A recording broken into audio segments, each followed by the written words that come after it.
Good evening, welcome to episode 2 of Hookah N Headlocks. We'll be reviewing wrestling for the past week post-draft. We'll be reviewing SmackDown and Raw today. Not giving ratings like last time, but to start off with, it was an interesting show. I'm Cameron and I'm with Joe, Archie and John. And I think we should start off with what flavour we're smoking. Joe, what do you got? I'm smoking peach maracuja. That's from the Bangor brand. Is that right, Archie? Banger. And Banger. it's also Eternal Lime. It is a banger. It's a great flavour. Oh, that's the name of the brand. Mercy. That is very nice. What are you smoking, Archie? I am smoking Eternal Lime Lip with some Tangier's Cane Mint for that extra kick. How about you, John?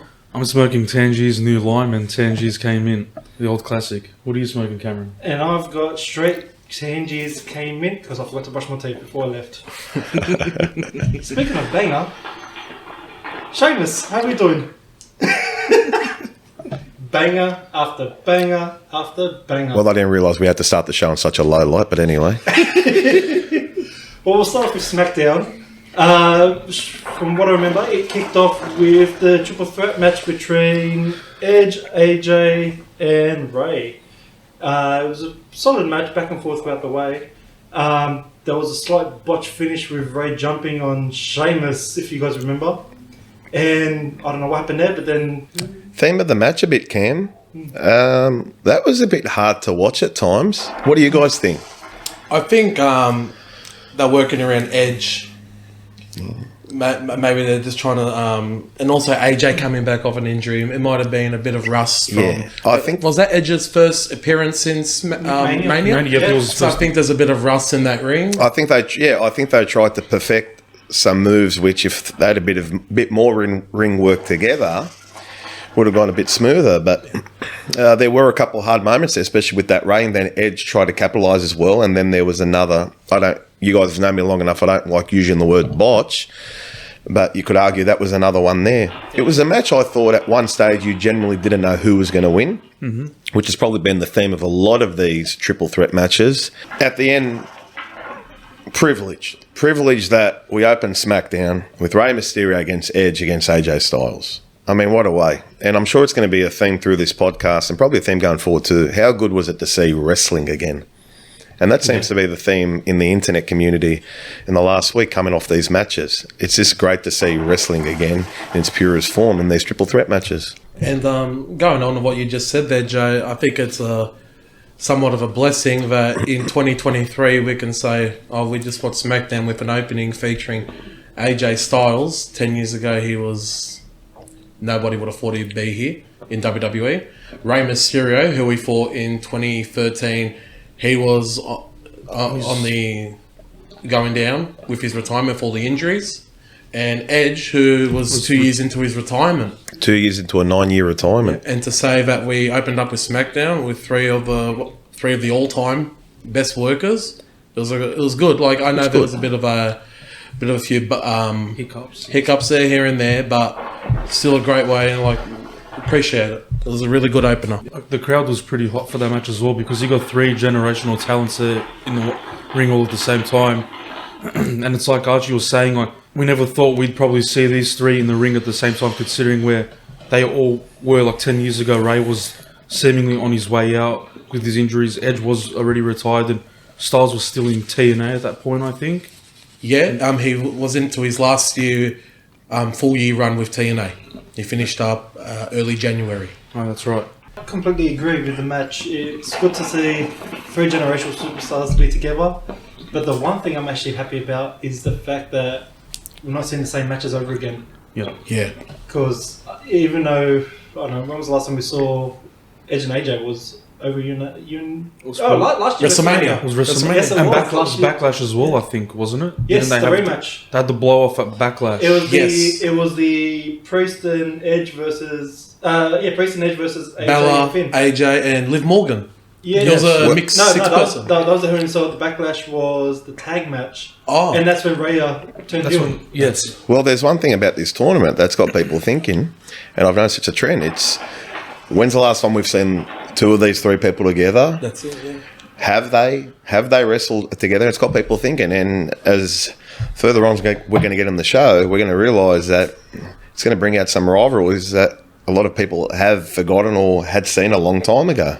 Yeah. I know we'll go into it a little bit more with both show reviews tonight, but I think SmackDown won the draft in the way that we're seeing some fresh rivalries and some matchups that I think we may have not have seen even on Raw. No. Yeah, I agree. Certainly bring a fresh element to it. Yeah. Overall, once again, just before we pop off of that match, I did start on a somewhat negative tone, but it was a fun match, and it was great to see those three guys, and I dare say we'll never see those three guys in a triple threat match again against each other, so it was good. Yeah, definitely. And to start off the first match of the post-draft, it was fantastic. Awesome. What a great way to start. Great way. Literally, I think only one of them had an entrance. It was only Edge. Yeah, the other two were weighing in the ring for him. Yeah. So that was a great way to get straight into it. Yes, definitely. I completely agree. I think they probably did it that way because they knew Edge would get a really good reception, so they just chose to have him have his entrance be televised. Yeah, it's also good to see that a show not opening up with a 15-20 minute dragged out promo. And Michael Cole said it was in Tennessee, wasn't it? Yes. It was in Knoxville. Yeah. It was in where? In Knoxville. It was in Knoxville. Mike Cole said it was arguably, I don't know what the final numbers were, but maybe the biggest crowd they've ever had for a SmackDown there. Wow. So it was electric. Yeah. The second match, Cam? Yeah.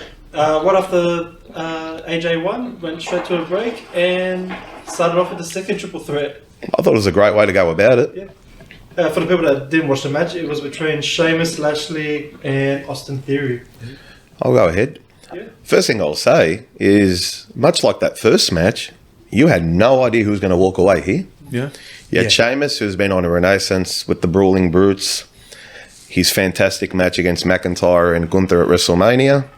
Yeah, you had Austin Theory, who pinned John Cena in a matter of minutes at WrestleMania. And you had Bobby Lashley, who I did mention a little while ago. You feel a bit sorry for Bobby, but he's just about doing everything at the moment. He's a jack of all trades and doing it very well. Yeah. You really didn't know. And as the match went on, you had that one person goes out, you had the two in the ring and you thought, here we go. And then the third person would come back in and all that. At one stage, I thought Theory had it won, only for, was it Lashley to come back in? Yeah. Lashley got the hurt lock in, chucked the brogue kick while he was doing the hurt lock, and then thrown Lashley out of the ring to pin Theory. Yeah. Not in the fields of comparison straight away, one against one, but I think it was the better match compared to the first one. Certainly went a bit smoother, and probably three guys who were more in their element together. Arguably their prime, a couple of them. And I thought it was great. It was a great way, and to see Lashley come out on top, I think was deserved, especially with, not to put anything on Bray Wyatt, but the run around with what happened Bray Wyatt at WrestleMania, the match never occurring, then the whole thing with Lesnar. We never got the tiebreaker between Lesnar and Lashley, did we? No. So it's good to see Lashley come out of that. They had two matches, which ended poorly, in my opinion. They all kind of ended poorly. Yeah, and then one way or there's another. the actual match with a proper finish, no dirty finish or cheap finish, where Lashley kicked into the turnbuckle after getting hurt locked and getting the cheap pin. Yeah. And I feel like it was a very letdown for Lashley and Lesnar to have that kind of match. Was that the Saudi show? No, it was the Rumble match. The Rumble match. He was at the Rumble. Yeah. Because, it was, because that's when Wyatt announced that he was the winner. Yeah, when he said he was coming after. That's it. He said he was coming after the winner. And we got that one Wyatt promo when Lashley was in the ring. The Muscle Man dance again. And then that was it, wasn't it, guys? That was the last we saw of them, and then we haven't seen Bray on we saw Lashley TV. come out Mania showing off his Andre the Giant Memorial Trophy, and that was it. Yeah, didn't even have a match. Couldn't even get Even though they said on SmackDown he's going to host an open challenge. Yeah. But they must have called an audible on the day. Yeah, I'd imagine They so. should just put him in with Miz even on the second night, just let him squash the Miz, why not? A bit of a moment. Carry Shane. Yeah. Oh, God. But Yeah, that was certainly a red herring, having Lashley come out with that trophy. And you thought, come down to the ring, and he kind of teased it. And that was it. I guess that was kind of his moment to say thank you for your participation and thank you for your endurance and thank you for understanding this isn't exactly what we wanted for you, but you've been a great sport about it. So that was his moment. And kudos to Lashley for participating during that match and even getting cut up pretty badly in that. Yeah, I was going to mention that. Like he bled pretty heavily in the match, and no matter what happened, the blood just kept pouring out of his head. And like, to give him credit, he kept going on with the match. He did his job and was professional about it. Yeah. He also, So he also had the match at the end with AJ the whole way. And he got I think he got busted again in that match. Yeah, he did open up again. I know we will get onto that match towards the end of it, but certainly played into the match with the blood and all that. You really thought Lashley was coming in underdone and hurt, and I guess we'll find out what happened later. yeah, I got to agree. It's a more solid match than the first triple threat. More consistent wrestlers, and I think Bobby. I feel like Bobby needed to pin Theory. Like, I know Theory's your US champion, but I feel like he's had the wood over Lashley. Yeah. I feel like that if you're gonna finally get him over without having to get the belt off Theory, that's probably the only way they can do it. So I think that's maybe why Theory was introduced into the tournament, to finally get Lashley some heat back on him. Well, once again, the theme through this tournament was that we're going to see guys take a pin who we're not used to seeing take pins lately. Yeah. And once again, it happened with Theory. So there you go. And Lashley got the better end, and Payback's, the B word. Yeah. So he got pushed out of the ring. Now Lashley had his turn on that too. That's how the Puerto Rico match. Yeah. So he got back So that was a good triple win. threat as well. That was some good booking. That's pretty good. Soon after that, there was a quick segment with Adam Pearce and Grayson Waller, our first Aussie talent back on the main roster. Yes. And announcing the Grayson Waller experience to debut next week on SmackDown. Yes. They are certainly sowing some seeds. I love what they're doing at the moment. After Mania, the draft, we're past Rumble season, Mania season, and they're still sowing seeds, which is great. The talk show. We got a lot of talk shows, don't we? WWE have always loved their talk shows. Probably the one era where you didn't really get a lot of talk shows, if any, had to be the Attitude Era. But before that and after that, Ruthless Aggression, you had the Jericho, Christian, The VIP Carlito, lounge. the VIP Lounge, and it went on. And now we had Bailey's talk show. Ding Dong Hello. We've got Miz TV. Miss TV. Grayson Waller effect. Is it called the Grayson Waller effect? The Grayson Waller I think it's Experience. experience. Sorry, the effect is his finisher, Actually, no, it is good effect, actually. and that's where he goes live on Instagram. Is it? I've never Yeah, actually so watched that was his big that was a talk show in NXT. Yeah. So he'd have it there. He'd put his phone right in the middle of the table, where obviously facing him because he's an egomaniac, and he's got the live feed there on Instagram. I always used to watch it live. I guess it ties in with, they had Logan Paul only a little while ago, and Logan Paul's got one of the most famous podcasts at the moment amongst his other ventures, so there is something there. What I like from these talk shows, or what I would like to see, is that we have some moments where people really make a statement and really remember something that they'd say going ahead, and they'll make amends on it, or they'll capitalise on it. So that's what I'm hoping, because Grayson Waller next week has the winner of the final match of this SmackDown, which we will reveal later in the podcast. So that's going to be really good. And I think if we can get a bit of a insight into some wrestlers, and they can cut a few promos in that kind of cut and paste setting where it's an actual talk show and it's not backstage, I think it'll be good viewing and good listening. Yeah, definitely. Right after the break, we had another debutant, Cameron Grimes, debuting against Baron Corbin. Me and John had a good laugh out of it when we watched it live. What was the actual runtime of the match? I think it was probably 6 seconds. I think it was less than 5, they said. 9. Was it? It was 9. 9 seconds. From the ring belt to the From the pin. ring, Corbin ran up to him. Cameron hit his double foot stomp, which is very athletic for him to get up to that height because Corbin's not a small boy. And the 1, 2, 3.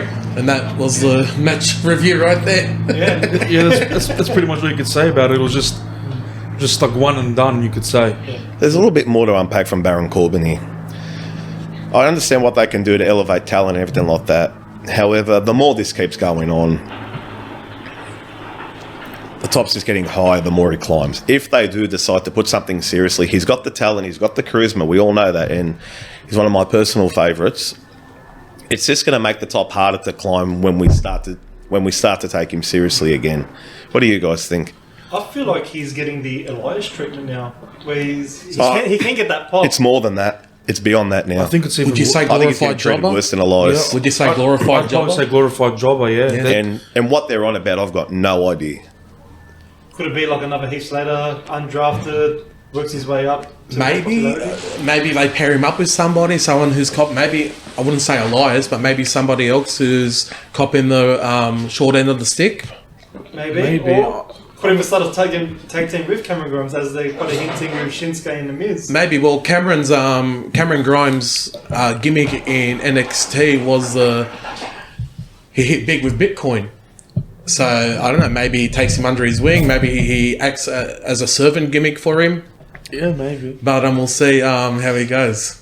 Yeah, I didn't mind what I saw with him. Like, I wish like they probably could have given him a bit more of a match, just so like the fans who haven't seen him before get to see what he's really like. The match says more about Corbin than it does about Cameron Grimes, in all honesty. Yeah, I agree. He's like, well, that's my take on it. Yeah, I feel like we have to see maybe more of a died second match to get a feel about Cameron Grimes. give him like a 5 to 10 minute match, and then like maybe fans will get to see what he's actually made of instead of just having him.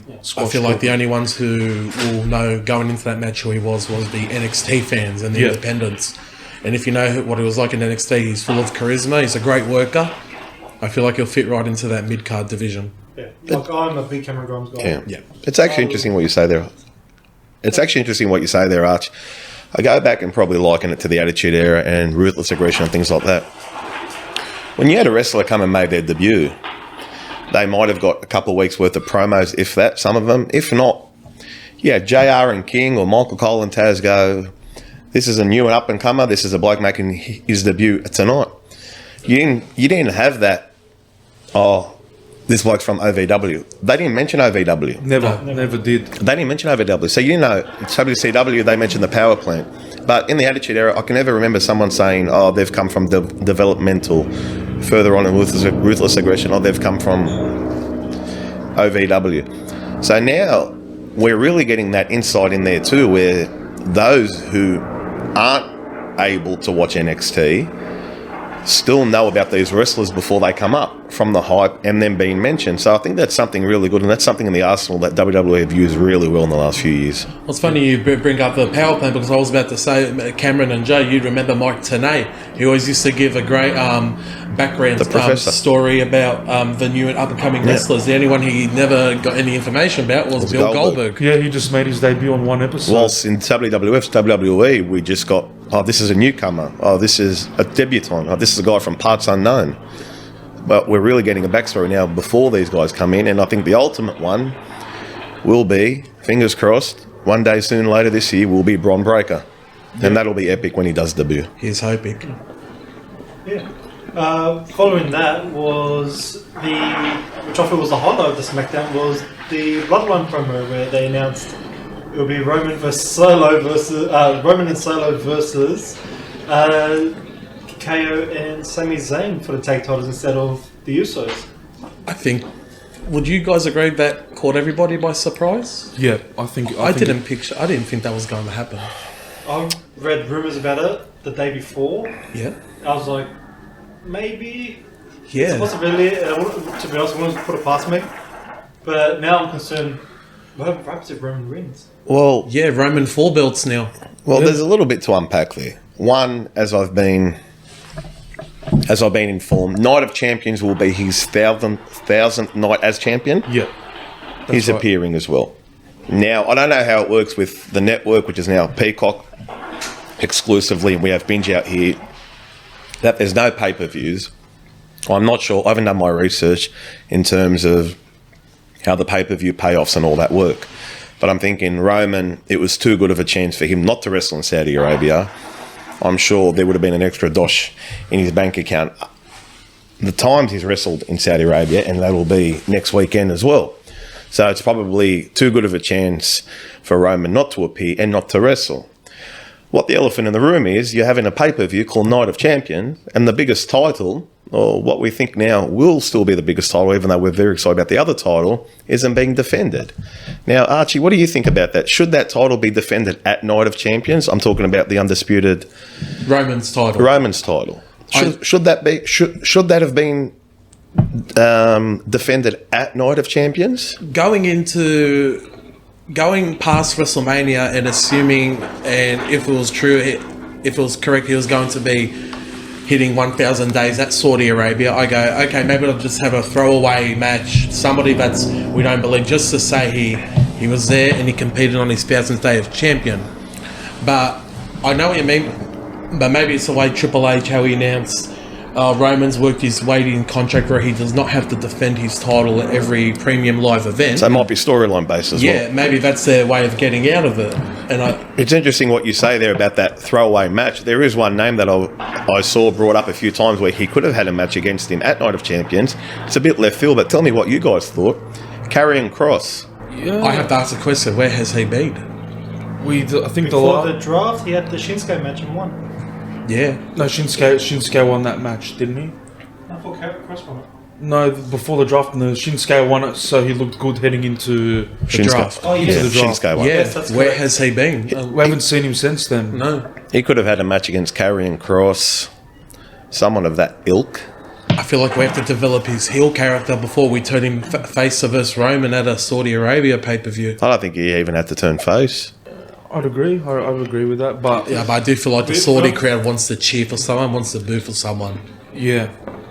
So But even then, it was like last year when we had Judgment Day versus the Usos, where they were both heels. That's right, yeah. And Yeah. they Well, were didn't we cheering the realise? Usos. they cheat the Usos like crazy that match. Well, from a technical point of view, if my memory serves me correctly, which tag team was on the left-hand side of the hard camera where the faces were? It was the Usos. The Usos were. So there you go. So they were basically telling people whether you guys think they're the faces in this match or not. We certainly do. That's why we're putting them at that turnbuckle. In terms of the segment, I know we were over the whole bloodline, Sami and KO. This is a bit fresher now. What's happening with... I don't think it's the downfall of the bloodline. I still think there are one or two more swerves here, but it was entertaining. And it looked like at one point, who did Roman push, Jimmy or Jay? He pushed Jimmy. Yeah, and it looked like at one stage Jay was going to react before he thought against it. And Then he even- apologised. Yeah, Jimmy looked like as if he was going to react because Roman Jimmy kept... got pushed and then Jay intervened and goes, Yeah. we're sorry. And one other thing, did you guys pick up on too? When they walked out, that computer graphic that I have a bit of a joke at sometimes. What's it called again, Cam? The superimposed when they walk out for their entrances. Oh, the title troll. Yeah, but the Their statues? yeah, their statues. What's it called? Oh, The graphic. Like the hologram. The hologram. Did you guys realise something there? They only showed Roman. Yeah. They only showed Roman on the hologram. Okay. Yeah. It's like they normally, whenever he had something to do with the Usos, they were always on Well, that they hologram. walked out together, right? Yeah, they did. But they only showed Roman. Yeah. So there you go. That was another wink. Someone did, I want to take credit for that, but someone did remind me of that earlier today. So that's it as well. In terms of the actual match, I can't wait for the match. Yeah, of course. It's going to be great. The drama, Saudi Arabia, so they've got a blank canvas there. It's going to be very interesting to see how the match turns out. If the titles do change hands, who's going to turn on who and what's going to happen afterwards. Could we see the Usos costing Solo and Roman at Saudi Arabia? that's what Maybe If they you pull had the to twist plug my there. arm now, I'd say the match goes something like Roman and Solo have it won. Roman's not going to take the pin. The Usos would have tried to help them or something like that, and they end up mucking it up. And then Solo takes the pin, and then that just elevates whatever this internal descent in the bloodline is. Yeah, that's what I was going to say. Because I was going to say maybe Roman and Solo lose the match, but it's because of the Usos. Like, they attempt to help out the bloodline, but they make a massive mistake, and it leads to Roman and Solo losing, and Solo will be the ones to obviously take the fall for it. And then that'll further elevate the storyline to see what they're going to do with the Usos and what the next twist in the tail is. And speaking of possible turns, is what after that segment was the backstage interview with Kayla and Damage Control, where Bailey was saying that Io's not ready yet, and then announcing that her and Dakota will show her how things are done, and then having a tag title match with Liv and Dakota a bit later on. Yeah. So that's another potential tease that's happening. Am I the only one that thinks this is going to turn out with Bailey coming out as the face and them turning on her? I think that's a bit too predictable. Because I've seen that happen a few too many times. No, the predictable one would it's be... they The swerve us. predictable one would be Io turning face because, especially after that Puerto Rican pop, Yeah. she's the more potential to be the face. And when you think about it, Io looks more babyface than the other two. Yeah, she definitely does. Probably more left field moment there. I thought it might be the opposite of what happened with Trish, Becky and Lita, where you have Io and Dakota. Yeah. Io and Dakota have been in cahoots the whole time to turn on Becky. That's a bit of a left field opinion, but I wouldn't be surprised to see that's the case. But like Cameron said, the obvious one would be Dakota turning. I think we might also see Dakota maybe get a singles run, and maybe it's the same way Io, and they show that Dakota is appreciated as Io is by herself. And maybe it can lead to Bayley bringing up somebody, maybe Kaden Carter and Katana Chance. They take over and they kick out Io and Dakota from Damage Control. Yeah. Because we still haven't seen anything yet from those two girls from NXT. Yeah, they could potentially both be weak links for Bayley. Yeah. It's a possibility. But yeah, see what happens. It's interesting. Yeah. Because we don't know yet, it's not obvious what we're going to end up seeing. Yeah, because we're still probably in the early stages of what they're planning to do with Damage Control. On to the next backstage segment that happened not long after was Usos confronting the LWO because they were laughing because from what I remember in the SmackDown Lowdown, Uso means something in Spanish that's similar to like a funny Spanish word. Yeah.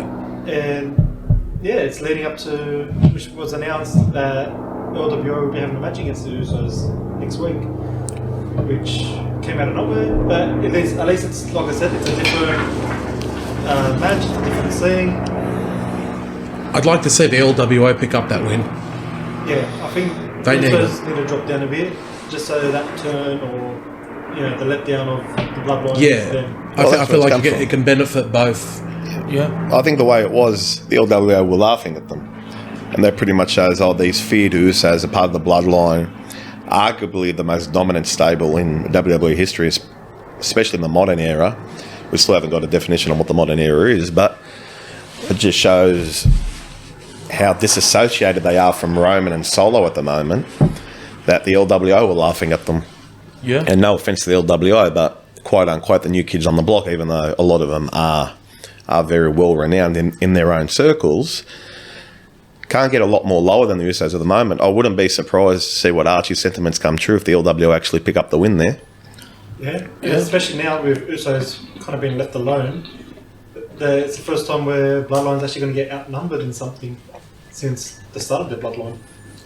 I feel like we also saw that backlash with the Judgment Day, finally getting some of their own medicine. Yeah, with like the LWO Could having pick up Archie. That's a good point. there's strength in numbers with the LWO. Hopefully they go forward with that. Cameron, I know you used to watch WCW. Yep. Is it too early to say that this LWO is already taken a lot more seriously than the last LWO? Oh, definitely. I think it is. I think it is. Absolutely. God rest Eddie's soul and everything they tried to do, but it was always a comedy of errors, and they could never get things right. And there was always that association with Ray and the NWO and If he's in or out. and the Wolfpack and everything like that. But this LWO have gotten off to a hot start. Yeah, Not only that, but like even back in those WCW days, there was the faction wars. If you remember with NWO, or the three NWOs. Yeah, the LWO, NWO, NWO. at one stage. I mean, I don't know if the timeline linked up with all of them. NWO Black and White, NWO Wolfpack, NWO Elite. So you had a few there. Speaking And you're just getting that NWO, Yeah, we came involved. Four Horsemen. Team Canada. Ravens Flock. Yeah. Ravens Flock, Team Canada, Four We're getting a taste Horsemen. of that now in today's day. Now with Imperium. They remind you a bit, Cameron? Do the Judgment Day remind you a bit of Ravens Flock? Vaguely. I don't know. I guess that kind of grungy Like dark persona. numbers, a dark element to them. The grunge persona of the 90s is the goth of the 2020s. Yeah, bit of a wink there. And would you say, I mean, backstage Industry. and all that? Would you say Finn's the brain trust behind it all? honestly. Would you think Finn has a lot of creative behind it? What I'm alluding to, because Raven obviously did. We know how brilliant Raven is. That's what I'm alluding to. Do you agree with that, or do you think that's a bit of a stretch? It's a tough call. I feel like it's more Damien's grip more than Finn's. That's what I was about to say. It's probably It's coming across like that now, isn't it? Yeah. like it's like Damien Priest seems to be I like find Finn's heel persona in his Judgment Day is too comedic, where he's too more sarcastic, where Judgment Day is meant to be taken more seriously. Yeah, after Edge called him out, called him Jamiroquai, I couldn't stop thinking about that with him. And then even like certain things that he says, like ex-con down, he's gone comedic. He needs to be that heel NXT thing. Yeah. Where he was very serious. Lethal. Yeah, exactly. Lethal is the perfect word for it. And like even with Dom, like when was the last time he's probably cut a promo on his hard times in jail? he hasn't mentioned. He hasn't had to mention that in a while. Says he had to? No, he hasn't had to.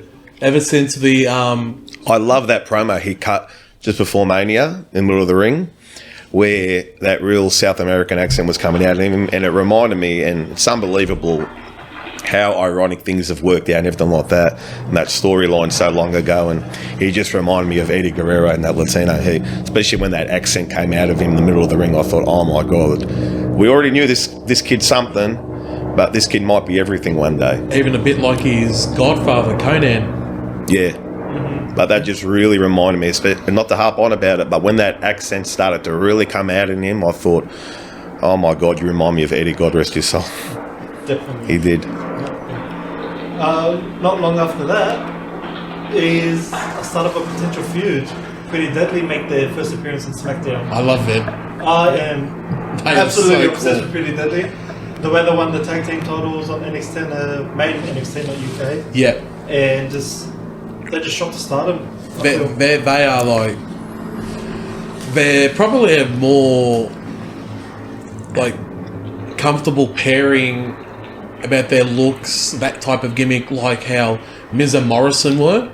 Yeah. Their first run as a tag team. I just feel like they've gone all out with it. They look great together. They're a great addition. And even ring-wise, their performance in ring is solid. Yeah. Did any of you guys ever got to watch the match with New Day on NXT? Where they lost the tag titles? Yes. I never got to watch Such a it. good match. Yeah. Yeah, I thought that was a real coming of age match. Probably for both teams there. Yeah. It had and even then, like that match had a bit of everything. A bit of back and forwardness, comedic, and amazing finish too. And their feud with would you remember the Creed brothers? Yes.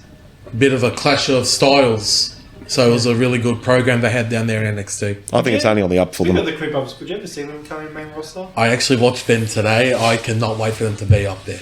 They remind me of the Steiners, like the varsity style Steiners. Yeah. Just rough, tough, or maybe even the APA, where they're just rough, but there's a great gimmick. I know Brutus. Everyone says Brutus is the breakout of those brothers, but I see them both being very successful, especially as a tag team. I'd like to see them up there one day. But I feel like NXT need them still in the division. Yeah, because you can't deflate NXT at the moment. No. They've already taken a big chunk of talent there. Yeah, they've got to keep NXT looking strong. They took their women's champion off them right after she won it. And the tag, And the tag champions, and the women's tag champions too. So And got to admit, show of hands here. I know we're not on video, so we'll ask them. How many of us thought Bron Breakker would have made his debut in WWE by now? I thought it was due give him time, but I thought he was I supposed thought it to. would have been after Mania. Yeah. I thought the thought night after earliest, Mania. the open challenge against Lashley. I thought latest, Raw after Mania. Yeah. So they're obviously keeping him down there. He's the stalwart down They there. need him. from what I read up, he was meant to come up, but because of that heel turn, they're like, nah, stay there. He's doing great. Yeah. The first month as a heel has been great. I can understand why they've kept him with Carmelo Hayes at the moment. Did you see his spear on Carmelo Hayes earlier today? Off the, yeah. Oh, that- What about the one the week He's before? vicious. Off the springboard. yeah. I think he might end up having a top 3 spear of all out of everybody. I think it's Rhino, Goldberg, and I think Bron Breakker takes the 3 spot. I love Lashley's spear more than Lashley's got a anyone really good else's. speed. Lashley goes forward with the spear. Yeah. Like he goes And he forward has that with little spin to it, like Yeah, how yeah. Drift does his little spin with the scissor He kick. puts a bit of momentum into it. Yeah. Adds a bit of flair to it. Yep. Yeah. Okay, and yeah, so back to Pretty Deadly. They look like they'll be having their potentially first match next week, and it's going to be against the Banger Bros. Is that what they're called now? No, that was Drew McIntyre and Sheamus. It's Ridge Holland and Butch, the Brawling Brutes. That's it, Brawling Brutes. And I think they're probably the perfect tag team for Pretty Deadly to make their debut against, because Ridge Holland and Butch are both really solid workers in their own right, and obviously,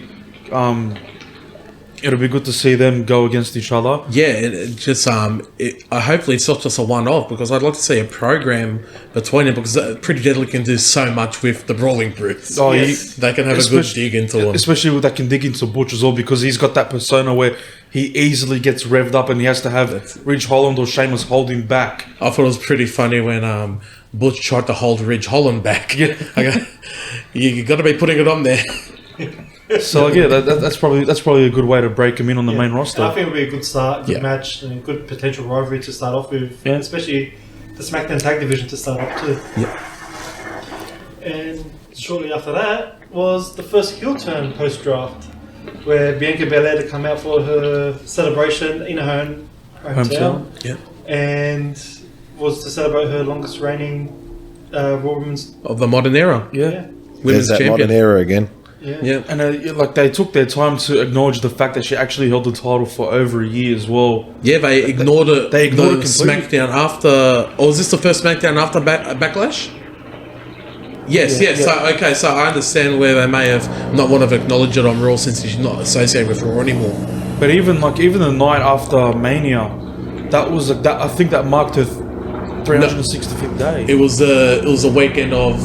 It was the day after Puerto Rico, where she was the longest reigning. But I was talking about 365 days. They never mentioned the fact that she even held it for a year, even after Mania. I thought that would have made like a big deal out of it, but yeah, they chose to wait until she had the longest reign in the modern era. I guess it's probably not a bad thing to do that. Here's a question: should they done Asuka's heel turn then, or should they just done it at Mania after the match, similar to Shinsuke and AJ? I was thinking about that one. Probably. Is there a little bit of a theme here? Is there a little bit of a theme? Have they? Obviously, we had the draft, the impending sale of the company. We always knew Roman wasn't going to appear on every show and wrestle a 30-minute match every week, but have they really changed the landscape after Mania with a lot of these wrestlers? I think it's a start with the draft and everything, but I feel like they could have started storylines after matches or post matches at Mania. It was surely, we all love a heel and face dynamic, and that's where the epitome of the business is, heel against face. And to have a face Bianca up against a face Asuka at WrestleMania, only for a month later Asuka to do the most heelish thing possible and spit that venom in Bianca's face in her hometown in her title celebration. You didn't see that coming. You didn't see that coming when they saluted after Bianca won at Mania. What the thing for me is now is, and I got a bit of an egg on my face after I called her the John Cena epitome after WrestleMania. I thought there was no stopping this. Does Asuka win at Night of Champions? I think she has to at this point. Otherwise, I fear for what they're going to do with Asuka. What do you guys think? I think now that Bianca's solidified as the longest reigning champion of the modern era for the women's division, I feel like you may as well give it to Asuka now. I feel like Asuka needs it more. I think it's time. I think it's time for agree. Asuka to get Not about. I think Bianca losing it should revitalise her career just that tad bit more. Yeah, because I don't think Bianca's necessarily done anything wrong, but and I'm over the moon because that would be like, and not just because they're Asian, but that would be like Nakamura pulling off a title win. Yeah. After we thought there was no hope and he had been in purgatory for a bit and everything like that. So, as much as I love Bianca, I think at this stage, if you had to twist my arm, Asuka wins. Asuka has to win at Night of Champions. Yeah, because she needs to get some heat into her character, because now she's just turned heel. And as good as Bianca Belair has been as champion, I think it is probably about time she drops it, because I think it was Archie or Cameron before was saying that it gives her something else to do, like it freshens up things for her. And they could probably keep her off the title scene for just a little bit, and then somewhere down the track she can go back into it and maybe win the title again. Yeah. Maybe she links up with the Street Profits, and we finally see a bit of tension between Dawkins and Montez Ford. Yeah. Starts Montez's eventual heel turn on That would be interesting. Dawkins. What, do you reckon Montez would turn heel? I think so. Him and Bianca could turn heel together, be a power couple. Yeah, that'd be a pretty good call. Yeah. I completely agree with Joe that Bianca's done nothing wrong in this whole title reign. Done everything perfectly. Yeah. I just think it's just Bianca's time just to let it go, get dethroned, and move on to better things in the future. Yeah. Okay. Yeah. Besides that, the only thing I can pick on with that segment was the overreaction of Bianca. Yeah. Getting misted. Wasn't taken too good by the internet. Definitely not. No. Yeah, obviously, the actual act of the mist, when we think of it, who do we think of first? Tajiri. And to see Bianca like that, I guess, to look at it from a technical point of view, you've got someone spit venom in your eye, or we're led to believe it's venom in kayfabe. Is it more the disrespect? I think the disrespect plays a big part in it. And to have that happen to one of the most over-faced women's champions we've ever had, I'll tell you something now, I can't wait for this match. This is probably, it's a big call. It's probably the match I'm most looking forward to at Night of Champions, just to see what the hell happens and where the hell they're going to go with it. It's a real watch this space, I think. Yeah. Yeah. It'd definitely be one of the matches of the night. Guaranteed. In both ways. Yep. Do you guys feel Asuka? Remember when she came back to the Royal Rumble? She came out with that sort of evil clown type of get up. Has she hasn't really gone forward with that. She hasn't come out in that white face paint as much, or like that. She's actually showing up in her normal. Yeah, I feel like they just dropped it on there. I feel like that's just for the return. No, I think they're just keeping it for the matches, and that's it. Let Asuka be Asuka. Okay. Yeah. But yeah. Shortly after that, I believe the commentators announced next week we're going to get Roman Solo confronting Sami and KO next week on SmackDown as well. Yeah. Because that's the short announcement that happened right after the Bianca Belair getting medical attention as well. I think it'll just be could be a brawl, maybe the Usos. Well, nothing happened on Raw besides Paul Heyman coming out. Yeah. But we'll get to that later. Yeah, but that certainly was interesting. That's the first time I've seen them do something like that in a technical term. We'll reveal, I'm sure a lot of people listening know what Heyman done, but we'll talk about that a little bit more later. I thought it was interesting. Also interesting to think what the live crowd would have thought of that, because I don't know if you could have really followed that and figured out what the hell Heyman was doing, but we'll talk about that later. But yeah, just to finish off the SmackDown review, the main event was AJ vs Lashley to be in the finals of the World Heavyweight title picture for Crown of Champions. Yeah, this was what I was alluding to earlier. When's the last time we've seen Lashley against AJ? I don't think it's ever happened. I can't recall it happening. I don't. At least one-on-one, I can't picture. That's what I'm saying. So we're getting this great match, and obviously Lashley came in and really played upon the blood loss and things like that. I really thought Lashley was a good chance if he was coming up against anyone except AJ.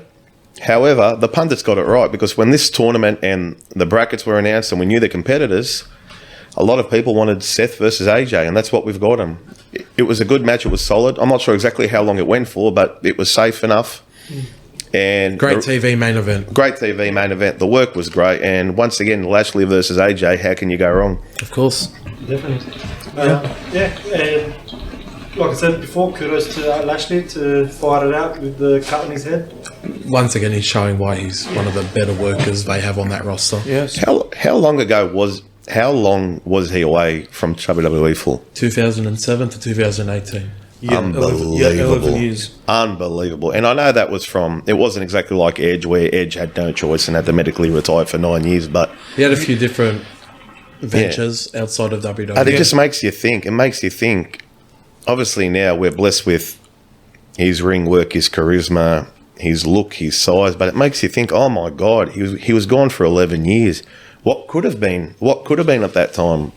Like in a shorter timeline, it reminds me of Drew McIntyre, where I feel like he had to go away to develop himself a little bit, and then appreciate a bit more serious on the WWE roster. So he went just up. So he went just after. Was it McMahon? McMahon pinned him? No, Great American Bash. What happened? 2007, him versus John Cena in a straight babyface match. John Cena beat him, raised his hand, and that was it. He had dropped the ECW title beforehand? Yeah, he dropped it a while beforehand. Vince pinned him. Now, he eventually... So who'd Vince pin? Didn't Vince beat him for the title?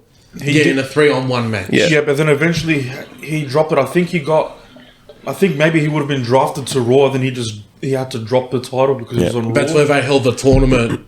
John Morrison. Yeah. And then he had that match that I've forgotten about till Disney Archer reminded me against John Cena, and then that was it. That was it for... And he was gone for 11 years. So that was 16 years ago. I think eventually he actually got injured, so he had to take time off TV. Yeah. And then in that time, he requested his release and they granted it. Yeah. Plus, he also went to get into MMA. Yep. And he was in TNA for a bit. Flourished in TNA. Yeah. Make a couple of movies. His second run in TNA. Did he make a couple of movies too? He probably featured. Yeah, I think he featured in a couple of movies as well. Yeah. But in his second run in TNA from 2014 to 2017, he was probably their best worker in that company, and that's when him and Drew McIntyre were just putting on a banger match every week. Yeah. And you beat me to it with saying that him going back to, not going back to now, but him in TNA, actually helped revitalise and actually give him a bit of more character. His initial WWE run, he was barely on the mic to talk. He never really spoke. It was just like a Goldberg, essentially like another Goldberg, except he could probably wrestle longer minutes. Yeah. And like I feel like having his own group, his own faction, and also being a prize fighter gimmick in TNA helped him a lot. Yeah.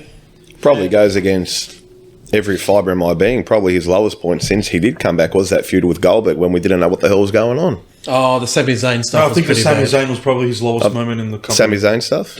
Like his first his first major feud, like Lashley's sisters. Oh, yeah. That was bad. Oh, sorry. How could I forget that? Yeah. It's Anthony Bollins from The Acclaimed in AEW.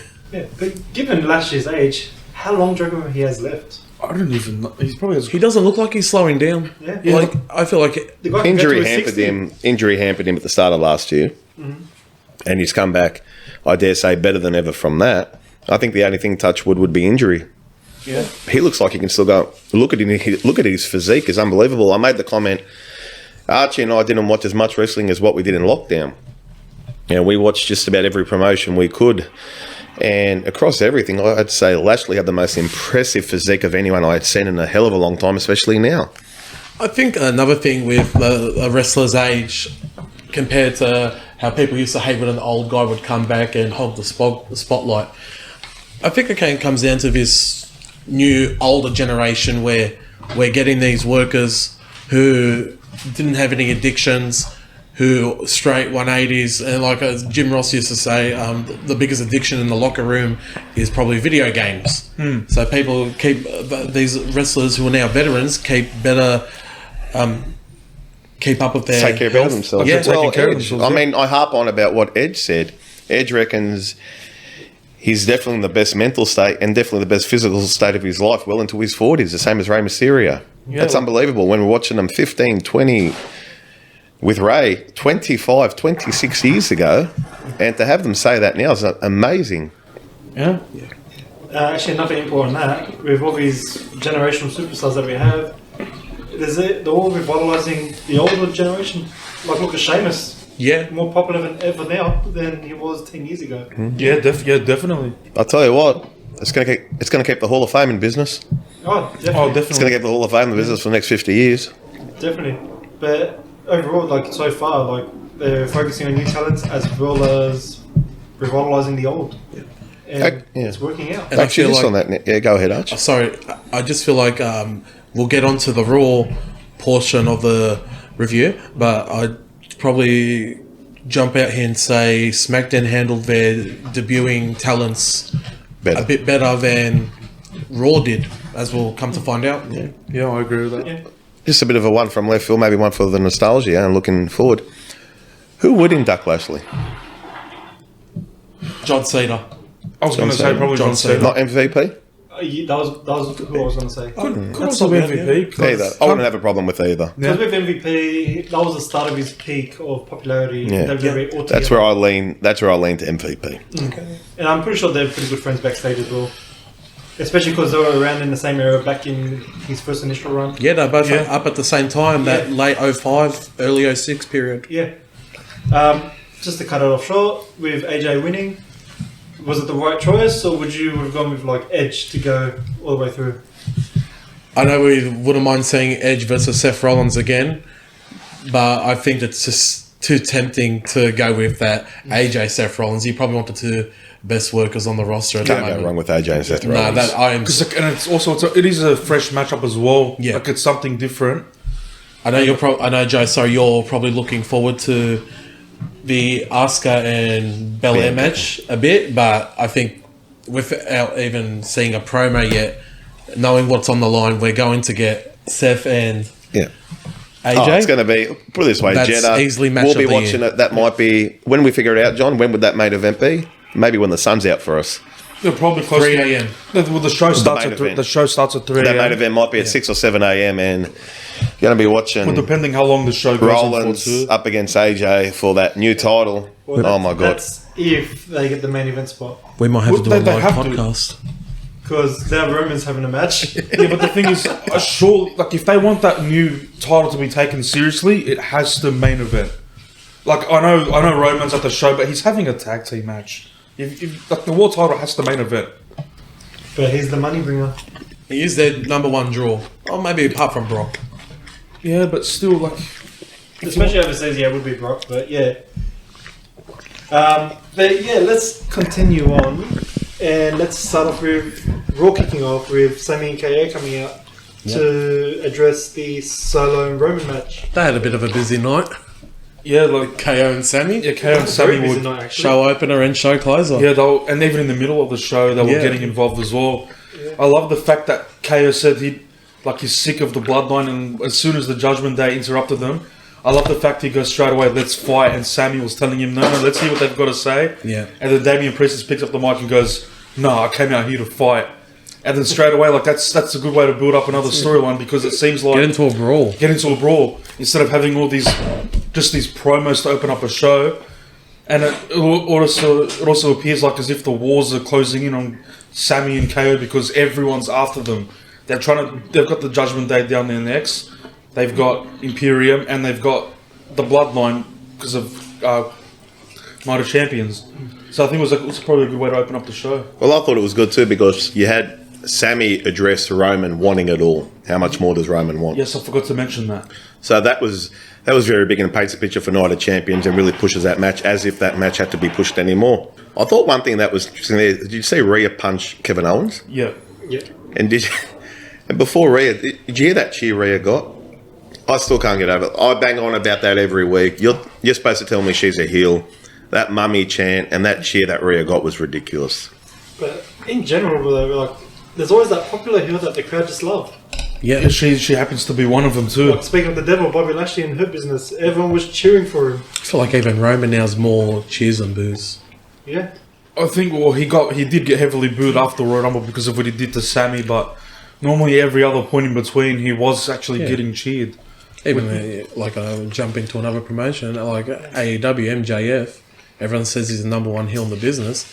He's the most cheered guy in the whole company. Until he chooses to start shitting on everyone and everything, and then that's when That's it. But only when he pokes on personal problems and the local team, that's when people will start booing him. When they got no choice but to boo him. That's Yeah. it. Exactly. Interesting. I was having a conversation with someone a little earlier, not any of you guys, I'm sorry I talked to other people about wrestling. Cheater.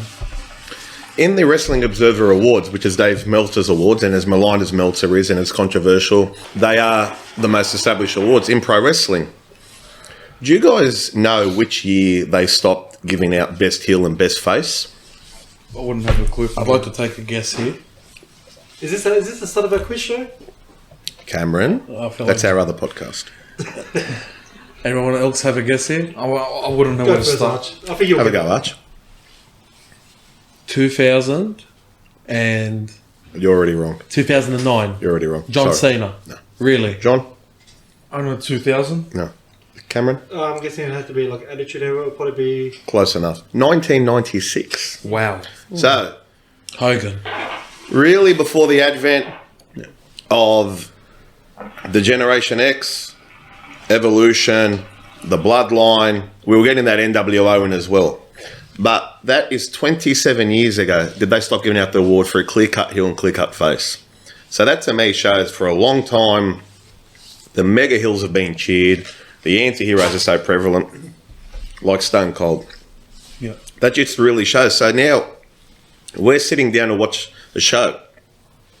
Rhea Ripley's getting cheered. Bianca Belair had boos in Puerto Rico.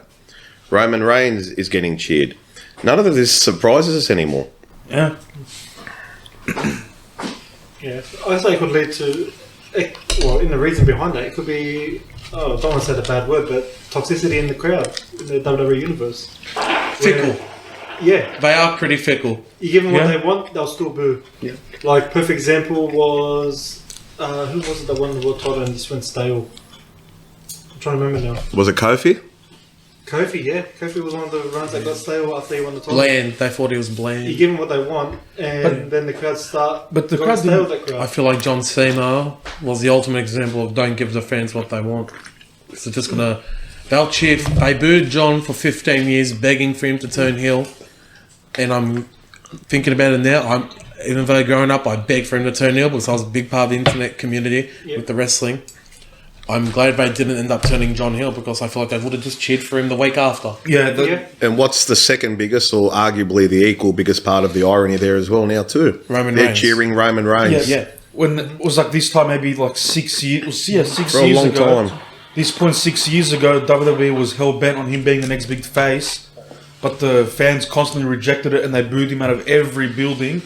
And then as soon as he turns heel, they give him the reception that WWE wanted him to have as the faces of the company. I didn't really think building him as the biggest face would help with him beating The Undertaker and what we thought was Undertaker's retirement match. Well, they did. WrestleMania 33. I don't know how that's supposed to be your biggest face. Yeah, exactly. When That should have been the heel turn then. Yeah, Wasn't he heel at that He point? couldn't get a word in. He wasn't heel at that he was point. a face, this is he was a full-blown 3 face. years before he turned heel. Yes. Oh my Because god! like as soon as he won that match, my first thought was, okay, that's it. That ends WWE's hope of ever having him get cheered as a face. It's over. Yeah. And even Ric Flair said that was the biggest missed opportunity of him not turning heel that night. Should have had him do it the night after Mania on Raw. If a wrestler can't get a word in for 15 minutes with the crowd because they're booing, not cheering him on, what does that tell you? He couldn't even lift up the microphone to his That's it. As mouth. soon as they saw a little bit go up, boo, get And then louder. he had the opposite with Hogan in 2002. He was a heel, but the crowd just would not stop cheering him. They wouldn't let him talk, but that was because they were cheering him, and it made Hogan tear up a few times as well. He did, yeah, in WrestleMania 18, his reactions when he'd push Rock down and the crowd would go nuts, he'd look around and go, is this for me? Especially when he hulked up as well. I get goosebumps thinking about that crowd reaction. Yeah. We'll move on to the next segment, which was a pretty dead reaction at first, but it did pick up near the end, which was the kickoff match between Miz and Shinsuke. Yeah. What are they doing with the Miz?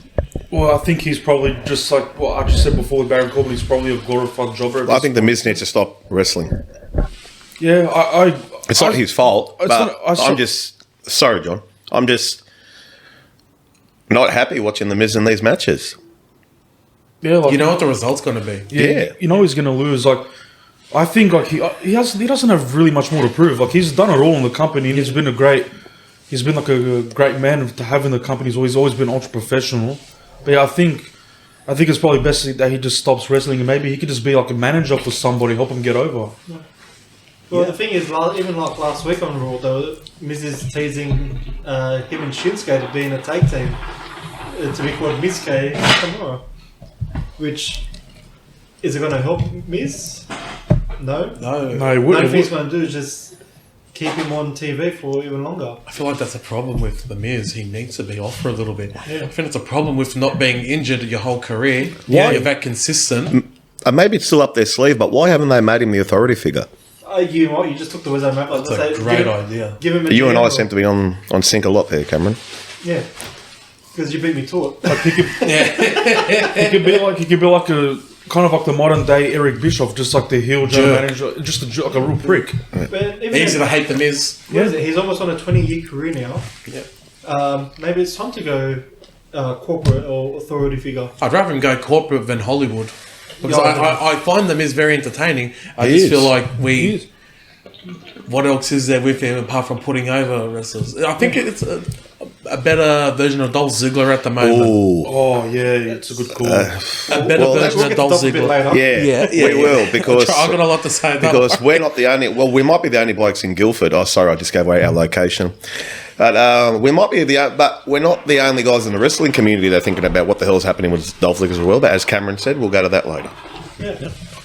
But yeah, overall, it was a decent match for a kickoff, but I think the crowd was just stale. It should have just been in the middle somewhere where just to tone down the crowd and then rev them up a bit later on. Absolute night and day to the opening of SmackDown, wasn't it? Yeah. Oh, exactly the opposite. I'd like to ask you guys, where do you see Shinsuke Nakamura going? Well, that's what I was about to We've say. already Archie. seen him and Gunther.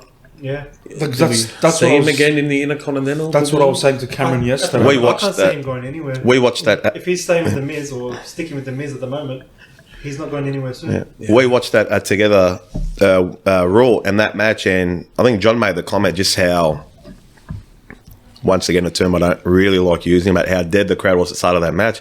That crowd really started to warm up.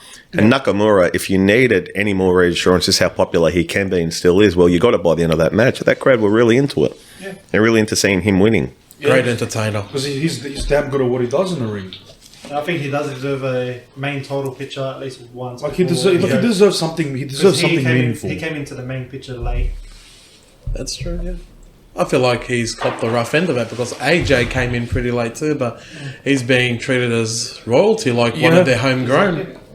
And a lot of people forget that Shinsuke actually had a match with Brock Lesnar back in NJPW days. Oh, he Yeah. did too. He did too. So, that's how long he's been around. Yeah.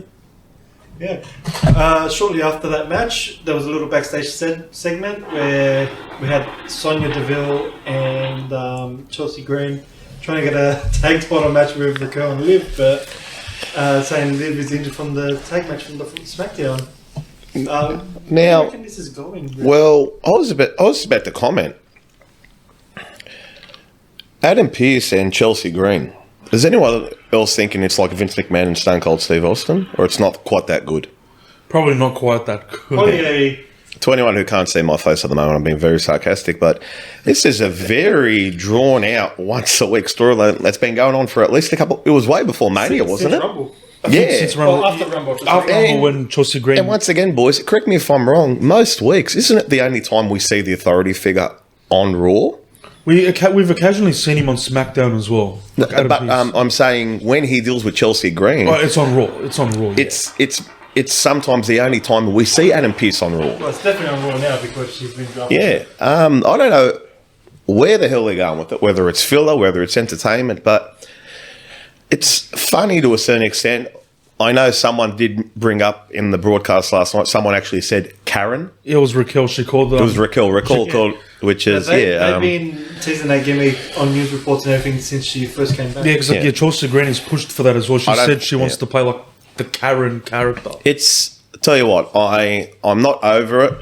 It's funny, and I think Adam Pearce sells it really well. But like I said, they've put a bit of time into it every week, so I'd be interested to see if it does ever go anywhere, Cam. The backstage gimmicks are entertaining. Yeah. Yeah. The backstage gimmicks are really improving. It's not stale. I'm going to keep saying it, but with the draft, everything's changed up now, which is good to see. Because art imitating life, nothing's better than a video of a Karen getting owned. Yeah, Yes. exactly. I think everyone gets a laugh out of that. I don't think she'll be cutting her hair short anytime soon, though. No need to do that. Oh, no Please need. don't. She's married to Matt Cardo. Yeah, Matt Cardona, yeah. I'm not sure if they're married, but I know they are together. but they are together. No, they are married. They're married. Matt Cardo was better known as Zack Ryder. Zack Ryder. Poor Zack. Always unlucky in love until he met Chelsea Green. Good on you, Eve.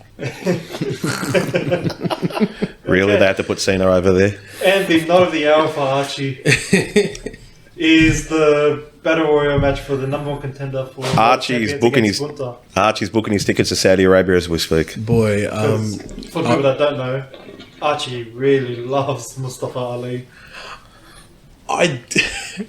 Did he really need 35 seconds worth of pyro for a number one contender? Yeah, I didn't 35 understand. seconds. Wait till it gets 3.5 minutes in Saudi Arabia next week. I've heard of WrestleMania moments, but not post WrestleMania moments. That reminded me when I'm not sure exactly which team won a women's tag team match. They closed off Raw, and they won it, and they gave them about 2 minutes worth of pyro, and we're supposed to take that celebration. It was the worst thing I've serious. seen since Lex Luger beat Yokozuna by DQ in a world title match. And all the faces came out. All the faces came out, and then the streamers came down with the American flag. And it wasn't until 10 minutes later they go, he didn't win the title, did he? Yeah. But Dusty winning the title too. Well, it was like Cody at Mania, but that's another story. What about WrestleMania 34? Brock Lesnar WrestleMania 34. belted Roman Reigns, and we still had Roman Reigns walk out last with his music playing to close off WrestleMania. And he was like beaten and bloody. Yeah, I'm like, is this like a hero's farewell or something? It's always a party in New Orleans. But that's actually not my biggest tripe with the Battle Royal that happened. I thought there was too many throwaways of the new call-ups. Yes, Yeah, I they- completely agree. Yes. Well, number one was Zion Quinn. Yeah. Our homegrown boy. He was in the pants. Was he in the pants? No, he had the... No, he wears He was in the short- tights. he wears short Who was the trunks call now. up in the pants that they kind of mentioned halfway through the match? JD McDonagh. Yeah. Who? Sorry? JD McDonagh. And we didn't even realise until Yeah. halfway through the match that he was in it. Yeah, even Von Wagner was another. Von Wagner, another one they're really hot on. Why throw him away into a battle royal? Yeah. There's more than enough wrestlers in that battle royal to not bring They those could've kept it people short into to it. 15 men, really. Do we have to really get it to 20 so we use our call-ups like that? It's a throwaway, to be honest. Yeah, but with JD, it's kind of understandable because it's starting a rivalry with Dolph Ziggler. He was which probably is- the best one out of the debutants that got something out of that battle royal. Yeah, and even had his little what's the word, promo segment plus the start of his feud with Ziggler at the end. There. And eventual, I think he might be heading to the Judgment Day. Yes, I'm not sure if you noticed that, Joe, when we watched it last night. That was a bit of a wink there, wasn't as JD walked off from his interview, You had Finn watching over Finn from a watching balcony. in the corner. Yep. That was a bit of a wink Bit of there. an Irish connection there. And And Finn actually trained JD. That's it. I feel like it's natural to pair him up. He actually looks like Finn too, with long hair. so how much out of that match, if not 100, 100's probably the right call, and I'm sure you guys will agree. What percent of that match Ali had to win because they're going to Saudi Arabia next week? Is that the only reason he won? Well, they had Mansoor there. Yeah, Yeah, but and he's the one that's actually that would be a selling. cake for him there if that happened. Yeah. because Well, actually, not to get... We strive not to get too political on this podcast. Will he appear in Saudi Arabia next week in that gimmick? Oh, definitely not. oh no, what he It's quite... Well, it's too risque for, especially. it's a Saudi. metrosexual gimmick, isn't it? Yeah. Yeah. he Have you noticed he hasn't come out in that type of gear late in the last couple of weeks? Yeah, It's just like- been more of a tights. Well, Triple M actually have like a set attire now, which is not, I guess, over the top. over the Flamboyant. top. Yeah, flamboyant. Flamboyant. Yeah. But even then, even if he did wrestle in Saudi now, I think it's too risque given Saudi's Stance on some Well, culture. topics. Oh, law more to the point. To be honest. Yeah. Yeah, so I can't see We're Mansoor all, doing it. yeah. I thought the actual match itself, obviously we had that part with Gunther. Yeah. Now, earlier when Matt Riddle came out, Gunther and Imperium came out because obviously it was for the Intercontinental, a shot at the Intercontinental title against Gunther at Night of Champions. So Matt Riddle came out and kicked his sandals off because that's what Matt Riddle needs to get rid of more clothing. And he kicked it at Gunther, and I actually had forgotten it until I realised what was happening. And then the boys reminded me, I'm thinking, why did Gunther get Imperium to attack Matt Riddle? And then I remembered he kicked his sandals at him. So that was a pretty good point. From the match itself, I thought Riddle looked strong, probably the strongest he's looked since he's come back. I know it's only been a few weeks. Thought Bronson Reed looked really good. And another one there, another bloke who might be in a bit of a holding pattern, Johnny Gargano. I thought Gargano looked good too. yeah he did. Gargano always looks good, but I think he needs a proper rivalry now. It's been quite a while now since he's actually had a... Well, I thought he was going back to NXT at one point. What was it? The last rivalry he had was... Oh, besides Grayson Waller in NXT. And when was that, Cam? That wasn't that long ago. WrestleMania. Yeah. Well, the It was the last NXT... He went back there. He went back there. Yeah, For he a went showcase match. Didn't they at one stage tease him against Sean? Grayson? Yeah. Yeah. Yeah. But then Gargano got involved. Because he is Mr. NXT. Yeah. He was what? Yeah. Peak NXT. I really was like all Johnny about. Wrestling. It's cool. Yeah, it's sort of but I thought those were the three takeaways. I thought Riddle looked good. Bronson Reed looks good every week, even though he doesn't win or hardly wins. Yeah. And the other one there, Riddle, Gargano, and Bronson Reed. And I know Archie's got his thoughts on it. I thought the Ali thing was a bit of a feel-good moment.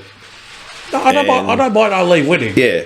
But just be a bit consistent with him. The crowd. I mean, that's another thing in the broader space.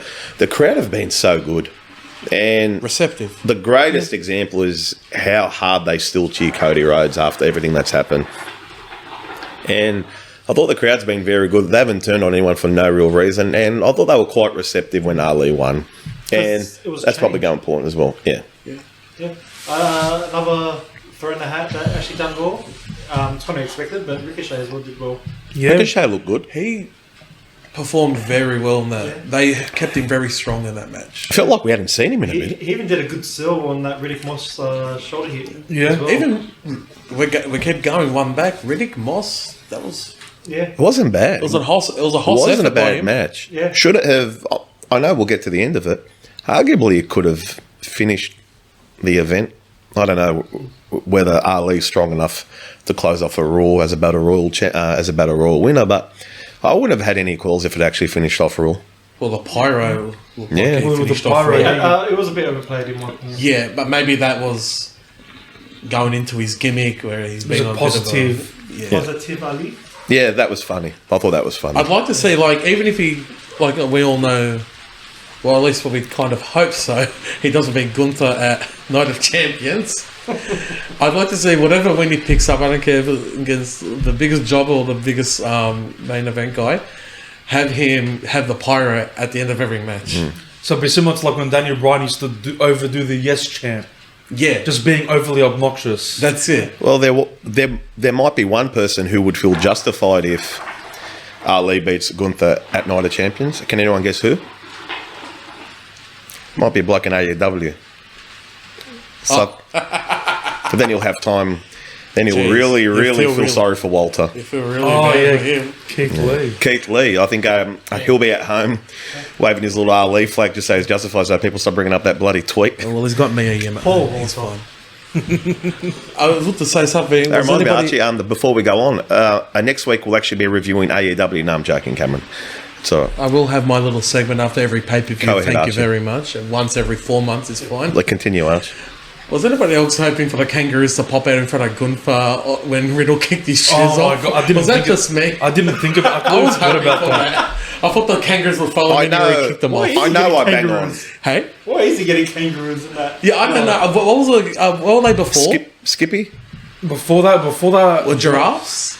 Were they giraffes? before the kangaroos, I can't remember what it I was. think you might be right. I think Yeah, it was giraffe. I was kind of hoping for that in front of Walter. You have Walter's serious Like, face and the if it kangaroos. was a different animal each week, I'd be like, alright, fair enough. Yeah. It's like, yeah, well, I don't know. Like, it kind of does make a bit of sense for the kangaroos because he does look like an Aussie surfer boy a bit. He does. He yeah. looks Like like long that's hair and cousin. everything. I know I bang on about Riddle a bit, but at his best, he's very entertaining. Yeah. Very talented. I just wish he put on some Especially bloody his shoes. initial NXT run, or he only had one NXT run. Yeah. But when he had that serious persona, Yeah. he What wasn't is this pot smoking, overly, Yeah. this overplayed. The bongos. Yes. Like when he When he had that initial NXT run where he was very serious and he actually got angry in the ring. Because Where- it plays into his real life persona as a former MMA fighter. Yes. because like, look at his But work not with even- Seth. Sorry to cut you off. But even when his match with Seth in that cage match at Extreme Rules, Well, I was just about to say, where we I got mean, that serious moment. we all remember that end of the pay-per-view with all the gremlins coming out and Bray Wyatt tells us he's back only for him to go home 2 weeks later. But that was a great match. That was one of the matches of the year. What did they call that match? The fight pit. fight pit. It happened pit. two That was a times in fantastic NXT match. before. And once again, it might be a bit of egg on my face here, but the bloke done that with no bloody shoes. Yeah, That wouldn't have been easy. definitely not. It gives me anxiety. It reminds me of early Cesaro run where he had no knee pads. Yeah. Yeah. He wasn't doing himself any And favours. Rusev with no shoes as That well. bloke from Imperium reminds me of Cesaro. Fabian. And the other one, the Giovanni Goaty, reminds me of Yeah. Damien Cook. And Gunther reminds me of Jacob Carras. I hope no one's listening in Uganda or or Southern Polynesia. We're talking about rugby league people. Yeah. Well, we'll move on from that Royal Rumble segment now. Next up was probably one of the best women's promos I've seen, or besides Trish Stratus last week. Oh, actually not last week, the week before. Becky's promo was wow. Probably her best promo to date. Yes. I think she had to come out like that because Trish has come back, and I don't know if you guys have seen Medusa's made comments. Yes. Saying how Trish has set things back. I think it's a bit of, once again, probably not a word I use often when it comes to superstars wrestling. It's a bit of jealousy off Medusa's side, her comments. I couldn't really see how she's justified in making them. I think Trish has come back, and there's nothing wrong with the women's division. The chicks from NXT, Belair, Rhea, Charlotte, wherever she's at the moment, Asuka, there's nothing wrong. It's the strongest it's ever been. It continues getting stronger, but Trish has come back and showed them I can still go here, and I can really bring that attitude era, ruthless aggression, content and character that I had, and she's really bringing it to a more different and a personal level. So for Becky to come back like that, I think she had to. Becky had to change up. But Becky's always been relatively serious. Yes. Becky's always been relatively serious. Besides that heel turn. Yeah, but that was another side to Becky, and once again, it's just pumped up. Looking forward to another great match at Night of Champions. Yeah. I keep wanting to say Mania. It's building almost like a mini Mania. It's Mania-esque. Yeah. And one thing I'll give WWE credit for is when they're bringing back old timers now. Yeah. It's actually done right. Correct. It's not throwaway segments. It's not Goldberg again going straight into the world title match. But I feel like I'm picking on Goldberg even though I love the guy. But he's been dealt a bad hand lately. But just they're utilising all the old talents in the right way. And at least they're not hogging the spotlight like Archie mentioned before, and they're not just being thrown into world title picture and all that. They're just working with the modern day talent, and they're just going along with it just to have a good story. It's a good it's refreshing compared to those reunion nights where we just get a legend squashing a current wrestler in under a minute. Yeah, those WrestleMania feel-good moments with Austin and the NWO and The Rock. Same goes for the reunion shows. Yeah. All the anniversaries. Yeah. But not long after that, there was a little backstage segment with Rhea and Natalya. Yeah. And Rhea was saying that Natty only showed up after Dana Brooke got beat, was so she could be relevant pretty much.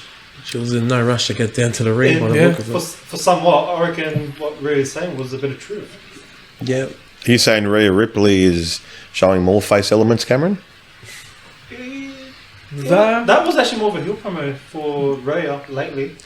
No, but she did call out a face in what we saw, and there's evidence there. Well, heels always have more logic than the faces. Yeah, they do. Yeah. They actually do. They always have a good purpose. Especially when it comes to attacking. I think it's the most meaningful. Sorry, Arch. I think it's the most meaningful thing. I know Natalya was in that title picture for a little bit. Most meaningful thing Natalya's done in a bit, so I was happy to see that. Yeah, definitely. John, have any thoughts with Natty at the moment? Yeah, I don't know. I think it's still good to have her around because she's experienced. She's probably the most experienced woman they've got on the roster next to Trish.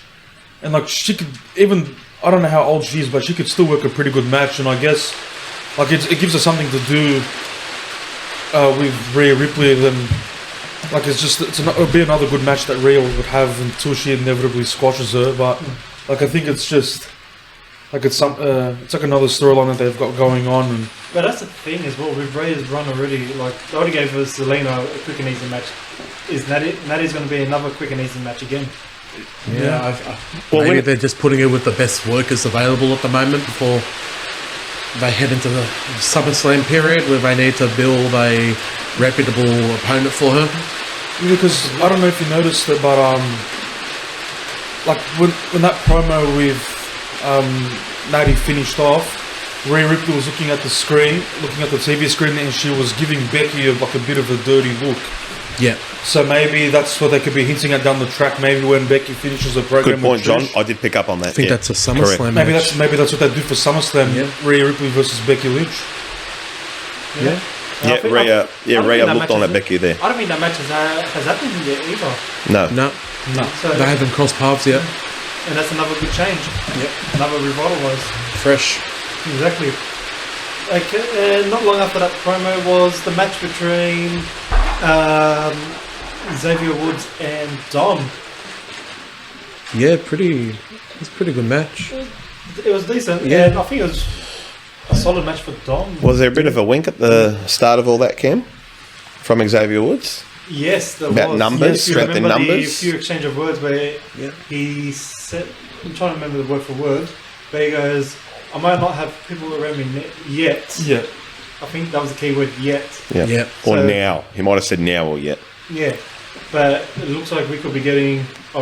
Kofi's inevitable, but could we get Big E back at The return of Big E. Yeah. Even at this stage, and I hope it wouldn't last forever, but even if Big E comes back as a kind of enforcer role or a managerial role to a certain extent, kind of warm his way up into wrestling again, I'd love to see Big E back sooner rather than later in any form. Yeah. One thing I take from that match, and bit of an odd observation, Corey Graves on commentary.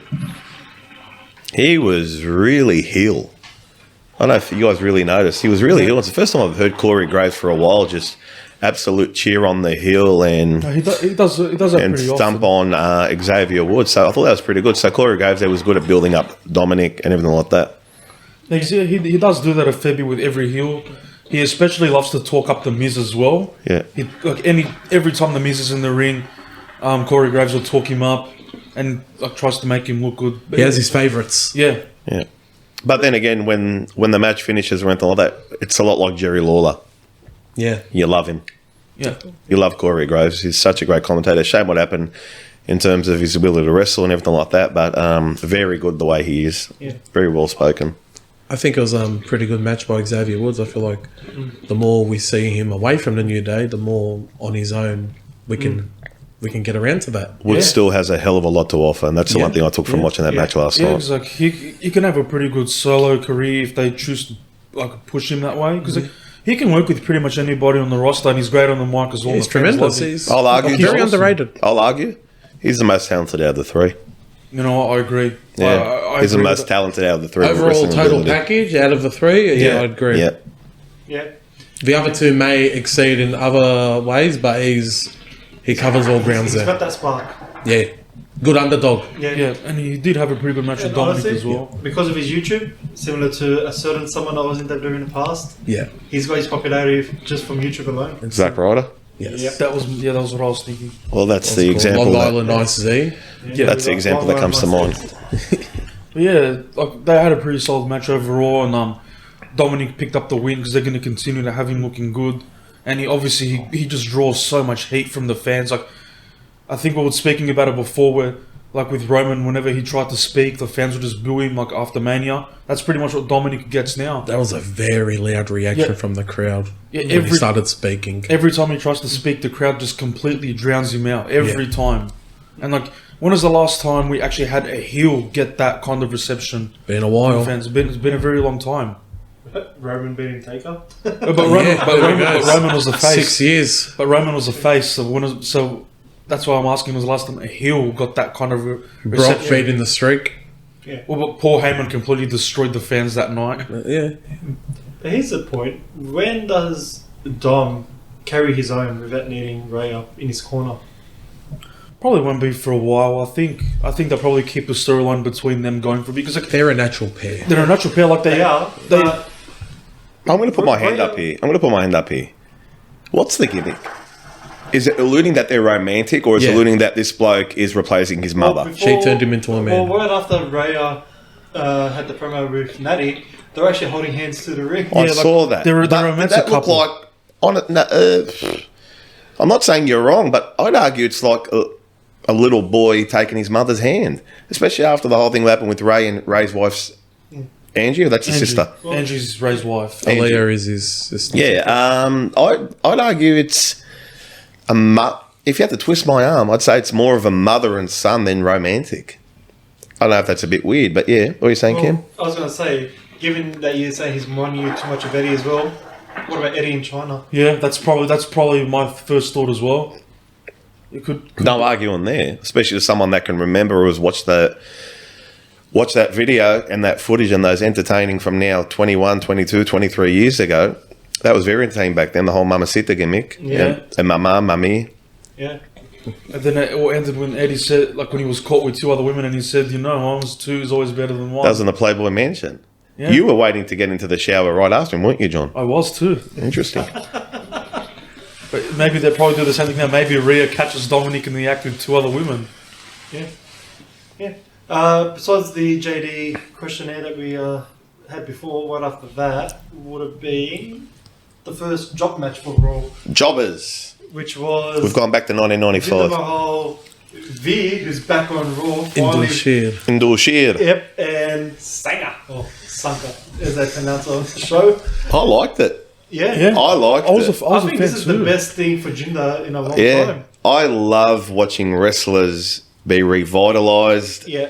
especially if they've been maligned or told to go This- away for a long time or been a joke. I love seeing Jinder like that. And- I love his look too. Yes. His But look. Not only that, this is what Jinder needed when he won the WWE title. What did he need exactly?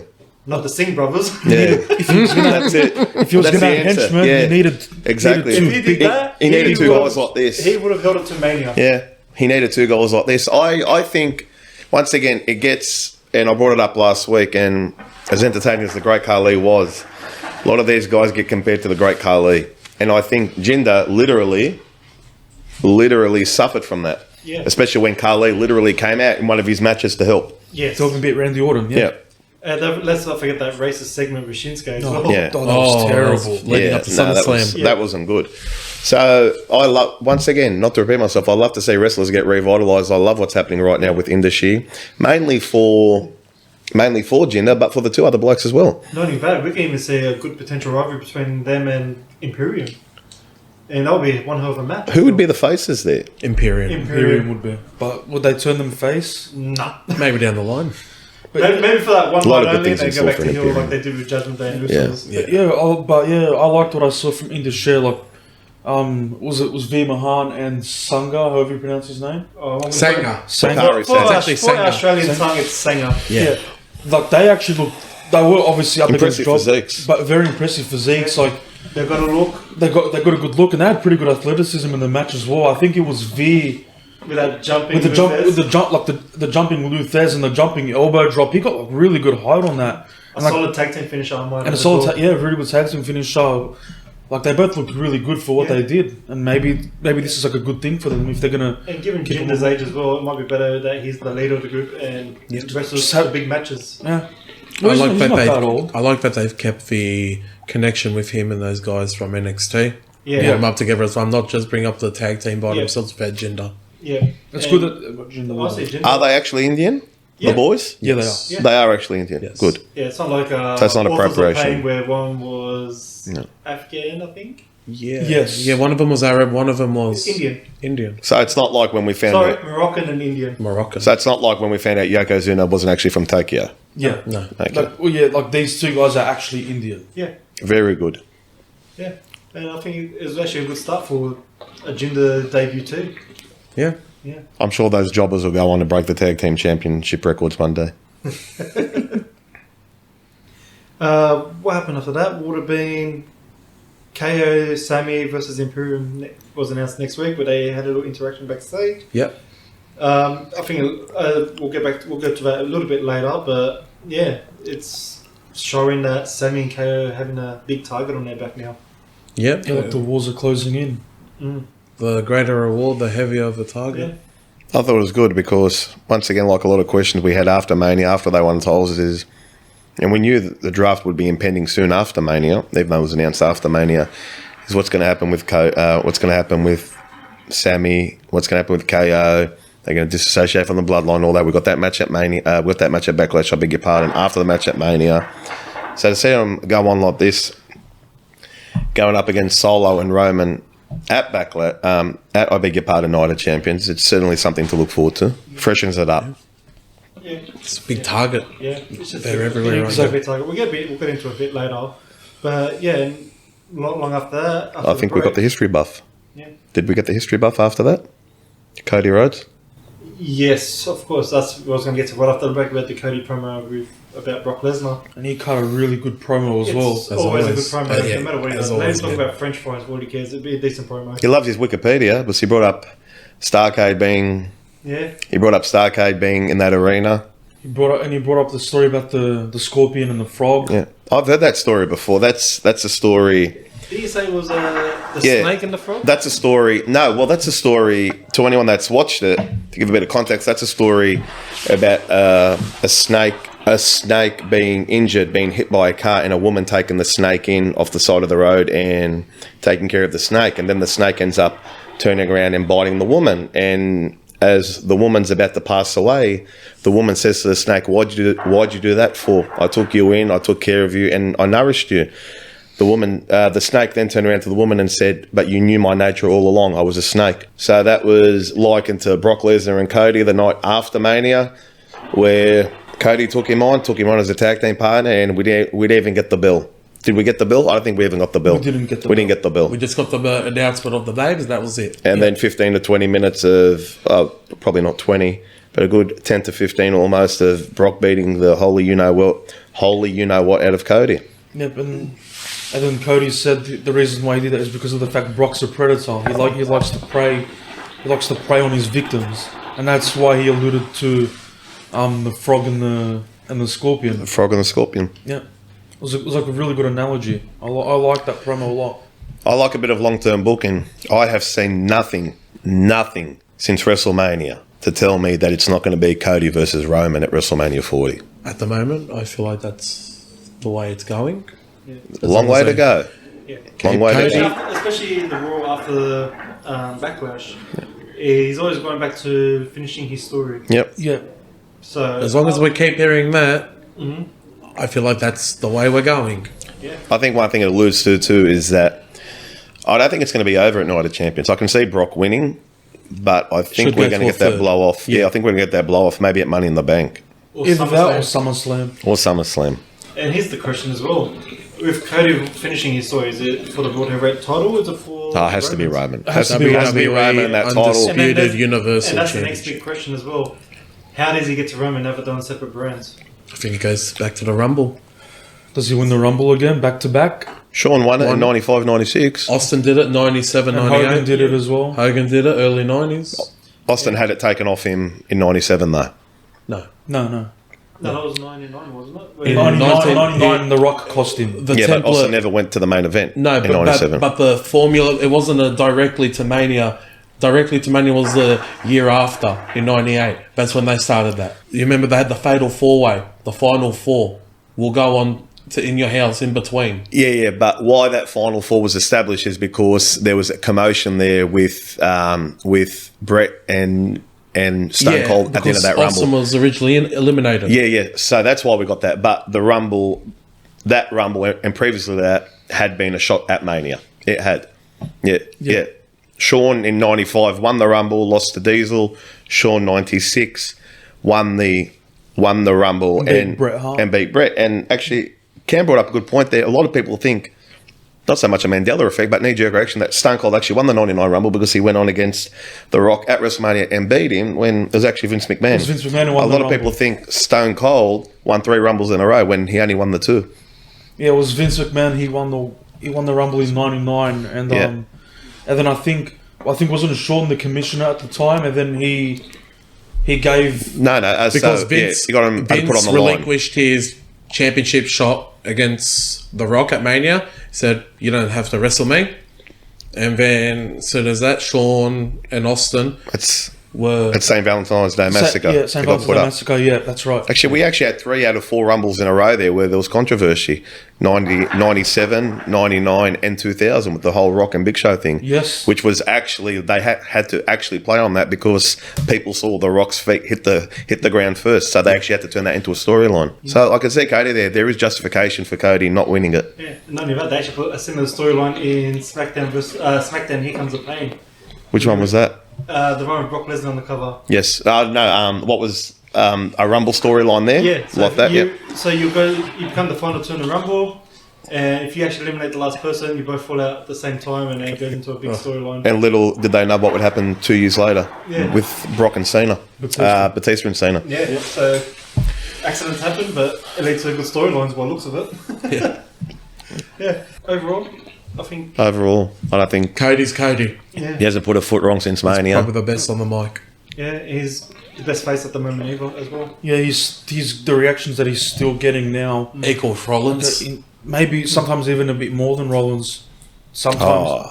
Sometimes it's I'd hard. argue, yeah. This seems to be... I think Rollins, and no disrespect to Rollins, I think the crowd get caught up in the whole persona and the charisma and everything like that, and the whole singing and the flamboyancy. Yeah. With Cody, I know he's got the tattoos, he's got to be that Sergeant Pepper, like Rollins, get up and all that, but with Cody it's a lot more straightforward, and I think the crowd really buy into that. Yeah. And the Yeah. momentum's only going to keep rolling. Yeah.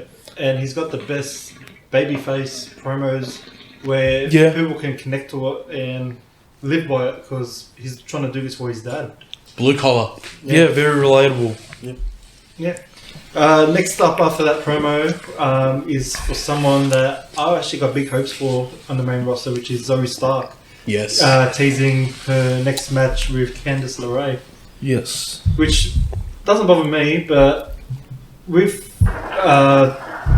the Gargano family back together, how is Nikki Cross still involved with Candice LeRae now?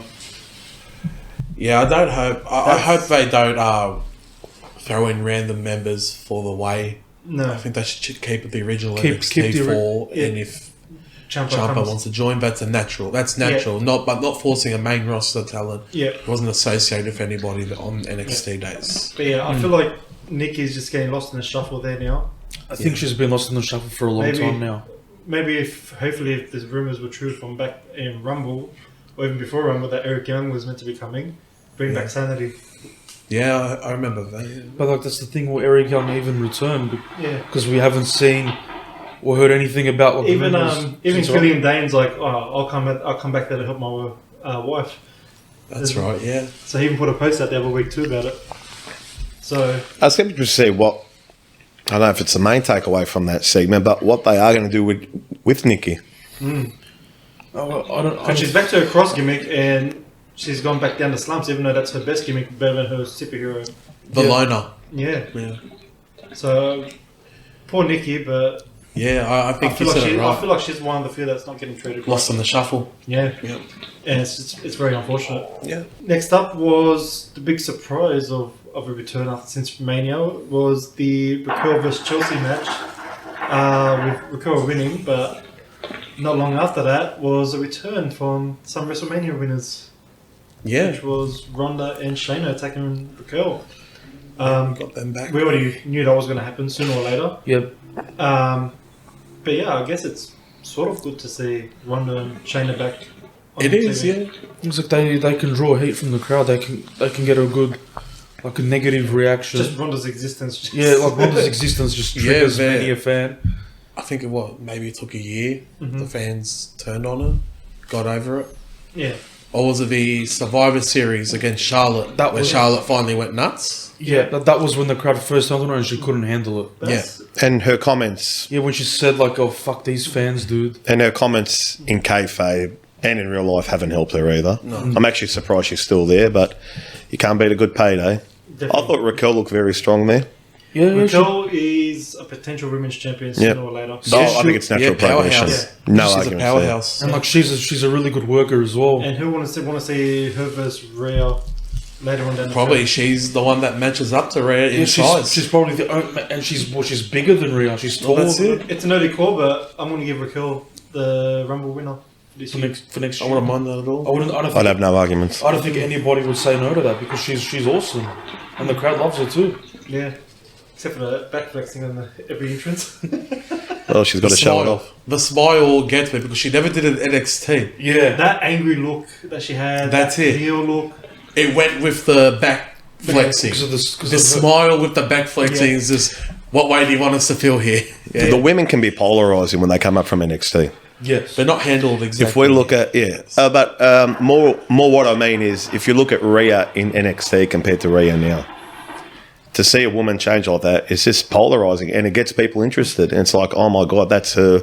Look, the looks changed, the mannerisms have changed, and it gets people talking. It gets people invested and glued to see the character development, and that really comes through with a lot of the women. It does with the men, but the women more so. Yeah, I think apart from maybe the original group of call-ups from 2015, Sasha, Charlotte, Becky, Bailey. Yeah. I feel like most of the NXT women have been called up had to have tweaks to their gimmicks. Yeah. More so than the men. Yeah, the 4 horsewomen kept it.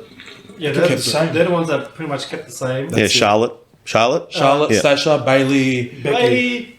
Bailey's the only one that's probably changed the most. Yeah. Yeah. But she needed to get away from that. It's done good for her. It They did good for haven't- her, but yeah. it was time for her to turn heel because Yeah. you couldn't be this... Huggable hugger. yeah, And eventually it had to happen when the crowd eventually turned on her as well. Yeah, they that was one of the times WWE agreed with the fans and said, okay, we'll turn Turn her her. heel. Yeah. And it turned out it actually did wonders for her career. Like It's great. It's been about 4 years now. Yeah. yeah, it's pushing That's gone by very pushing fast. 4 years. Time flies when you're having fun. And getting paid. Heels always have more fun. Because like it's easy. It flows for many of them. That's it. It goes back to the story: good, evil, karma, man versus the world, whatever you want to call it. Like, if I said to you guys now, if I could do something to make you cheer me, I'd really have to think about it. But if I could do something to make you guys boo me, I wouldn't have to think about it a second. Yeah, it's very easy. It's easy to be a heel. Yeah, It's easy to be bad rather than good. Yeah. Because even if you're good, it's not going to be. You don't know if it's going to be received well. If you're bad, it's going to be received. It's going to be received poorly. You're going to be noticed. You're going to be booed. Because like Randy Orton even said it himself. Like he said, he loves playing the heel because it just comes so naturally for him. Like he said, he even said afterwards, like I know how to make a crowd hate me. Like he goes, if it takes me 2 minutes to get you to hate me, just see what I can do as a heel. And you'll draw back there that for a long time, where a lot of the wrestlers, superstars, whatever you want to call them, didn't want to turn heels because they thought they were going to lose out on merchandise, t-shirt sales and all that. I think there's been 1 or 2 Bloodline shirts that have been sold, so I don't think Roman's doing too bad out of it. That's probably the most bought merchandise there is at the moment. It's, or if not the most bought merchandise. It's I'm sure definitely- Triple H sold a lot of shirts. Especially when he was heel. Sami was ran the honorary Uso. Yeah. Yeah, they sold everywhere like in the crazy. crowd. Oh, the Evolution shirt back in the day. The Evolution, the Wild. paid made laid, was it? That's it. That's Yeah, the one I wish I Triple could get H. my hands Out of on. all shirts, who do you reckon would have the most sold shirts? NWO. Yeah. Yeah, Absolutely. It's night and day. NWO, and then Cena. secondly, I think they said, was it Cody was only second to, I think, still actively in active sales, was second to Stone Cold. Stone Cold still sells a lot of shirts. 316. The Blue Rattlesnake. yeah, What are your favourite The shirts? skull? yeah. The skull. What are your favourite shirts of all time? I can't go past NWO Yeah, Red me and Black. Yeah. Red and black? NWO Black It's so and Red. simple, it's effective, Yeah. and it's right there in your face. Plus, we've got our own custom shirts now. Oh, yeah. Yeah, we do too. Yes, we for do, sale. Holmes. Definitely not for sale. I don't want to get sued. John, what's your favourite Probably shirt? NWO as well. NWO? Like, it was probably the perfect T-shirt. Yeah. Yeah. But for a specific superstar, you can never go past like Triple H's gear because Yeah. I had a Triple H shirt. The skull. The skulls, or even just the cross that he had, I think it like gelled with most male supporters. I did, yeah. I remember when Sean came back. Obviously, Sean's my second favourite wrestler of all time. When he came back, he had the HBK, and then on the back of it was "Don't hunt where you can't kill." Yes. Yes. I didn't get that shirt. I got the second one he All released, which things are had possible. the cross on the front of it and had all things are possible on the back of it. And I thought that was, I wore that to death. But yeah, NWO Red and Black. Pretty sure I got that in my room still. Yeah. Probably my favourite like singles superstar T-shirt is probably Roman's one, like Needle Mover. I really like Pretty that cool, one. yeah. Yeah. I like the You like the Miz? My balls are massive.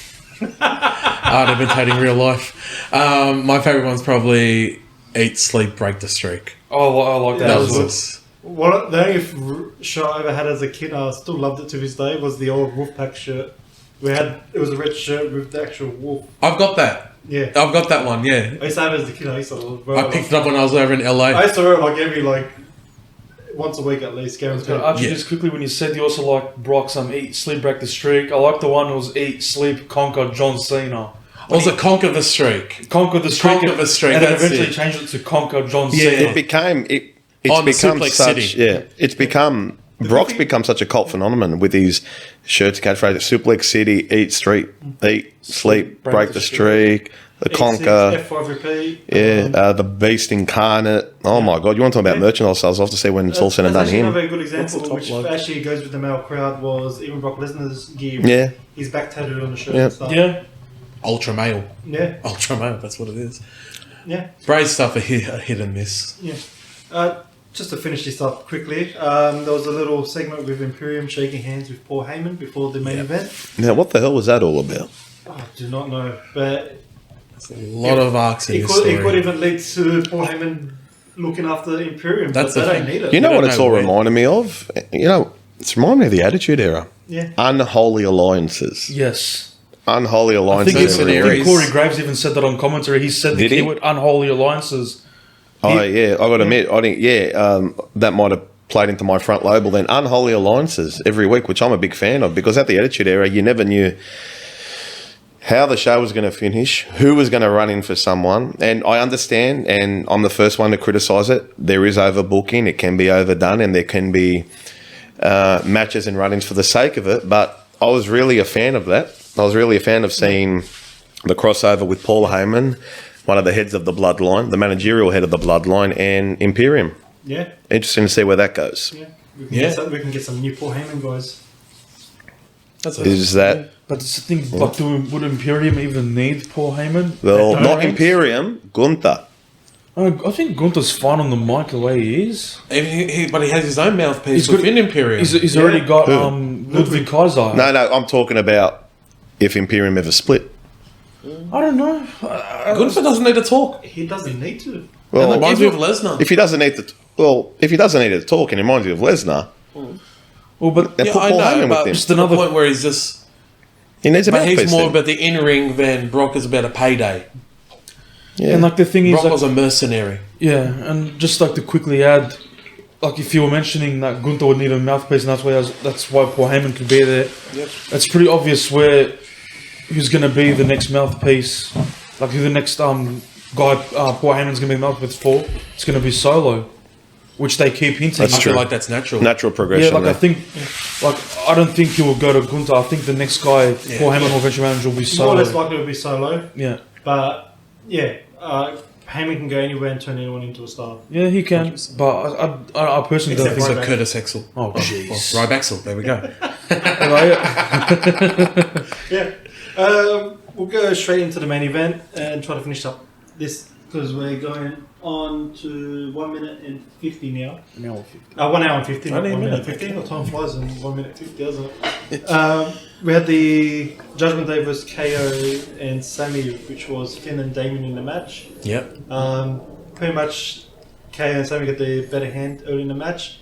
That's when Finn decided to call out Mami and Dom. Yep. And Literally. Yeah. And literally, what was it, like a few minutes later, like 5-10 minutes later, they got kicked out. Yeah. Yep. And then, yeah. And Xavier Woods Came out to neutralised them. to neutralise Dominic. It's good to see Xavier. And then that's when Imperium came in to do the distraction for Judgment Yeah, Day to because get a win. because Paul Heyman came out on the stage and you could see him holding up his phone to his mouth and he's most definitely talking to Roman. Now, explain that, John. Now, what did we actually see on the TV? Well, all we saw was pretty much Paul Heyman on the phone. He was probably speaking to Roman, probably trying to build favour with Imperium to help soften up KO and Sami. I know if there was a backstage segment, the live crowd would have seen it. But if you're sitting there live in the crowd, would you know what the hell Paul Heyman was doing? No, I don't think so. Like if it wasn't for that segment we saw beforehand, I don't think anybody would have a clue what was going on. I don't think it was very well done. No. It's No. one of those moments where it's better to watch on TV than in the crowd. Yeah, 'Cause I thought it was video calling in. especially if you're front row centre with a green shirt guy, but they have touched a bit of. you're Yeah. not going to see what Paul Heyman's doing. No. They have danced, flirted with a lot of that stuff with Paul Heyman in the US. Remember the night? Was it the week before Elimination Chamber, where he said to him, "Oh, you see stuff on TV, you don't see it. Yeah. Sorry, Yes. you see stuff on TV, I you was don't see gonna- live home." Yeah, so I was going to maybe mention that. maybe I'm a bit harsh there. I just thought with Paul Heyman there, if you're looking at it, you're thinking, "What the hell's he doing?" And And if you're going to do that extent, you actually thought Roman should have come out at the end, even though Roman obviously wasn't there, but Roman or Solo should have been there. Otherwise, I didn't really see what the point of it was. Why couldn't he just wait until the end of the broadcast or the end of the match to phone Roman? Yeah. Why would he be on the phone to Roman that whole Unless he time? was filming it at the same That's time. what I said. I think he was maybe FaceTiming him. Yeah, because like he was Yeah. talking, It'd make a lot more sense. but he was holding. And he held the cat right there in front of But then him. a lot of the time he had the phone up towards his mouth. No, Take his It looked- to the mic. Archie's justified in saying it looked like a FaceTime or it could have been a FaceTime or a filming, but the way he had his phone to his mouth looked like he was just talking into the speaker. Yeah. The match itself was good. Yeah. A little bit overbooked, but then again, look who we've got in there. Yeah. And it was one of those matches, there was no title on the line and still a hell of a long way to go for everyone. I actually didn't know who was going to end up winning. Yeah. And I thought that's always a good match when you're on the edge and you think, oh, they're going to do who's going to take a pin, who can afford to take the pin, who needs to go over this week. And at one stage, I think there was a move there that maybe was when KO hit the cannonball. And I thought, oh, all right, Owens and Zayn are going over. And then there was a bit of interference and I thought, no, definitely it's going back to Judgment Day. And then that's how it ended up finishing and Judgment Day went over. Yeah, because I think it was Gunther. He had his arms wrapped around Sami's leg when he was trying to do the haluva kick again. Correct. And then Finn Balor comes in with a shotgun drop kick into coup de grace for the pin. Yeah, a coup de grace, yeah. And, one of those matches where I thought, oh, who's going to win? And they're always interesting, rather than not caring. Yeah, that's true. With the result given, do you guys feel Sami and KO getting the bad end of the stick now that they've won the title? They've lost more than they've won since after Mania.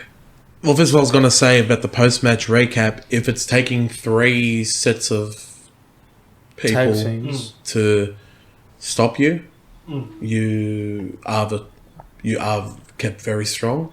Yeah. Yeah. And in a way, they didn't lose clean. Finn got a win. Imperium are in the main event picture. And like also in the side, you got Dom and Xavier Woods still feuding. They did a lot there. They did a lot in that 15-minute segment there. Yeah, like they did a lot of different levels of storytelling there.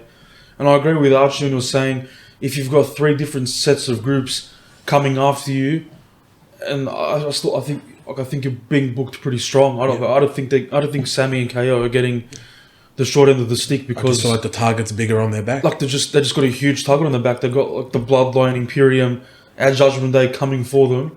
Cameron does bring up a good point. Once again, it's 50% one way, 50% the other way. You got a heel in a face dynamic in that kind of setting. The heels are the challengers. The face have the championship titles. Now, we know Judgment Day aren't going for those titles. It's Roman and Solo.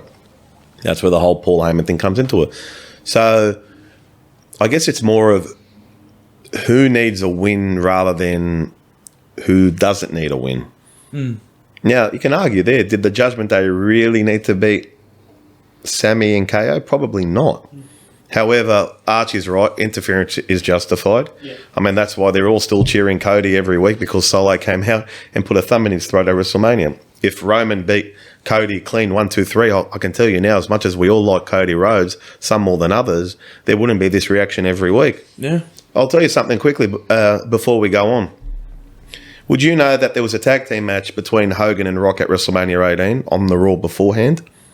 Stone Cold and The Rock versus the NWO. Yeah. Yes. 2-on-3. A lot of people don't remember that match. The NWO won that match. Yeah, they did too. Did that take anything away from WrestleMania 18? No. But what Cameron's, and I said that to illustrate a point, if it's done in the right element, it's justified. However, I think Cameron's right saying there, I don't think the Judgment Day really needed the win over Sami and KO there because they have lost relatively a hell of a lot. I know they won at Backlash since they won the titles at Mania.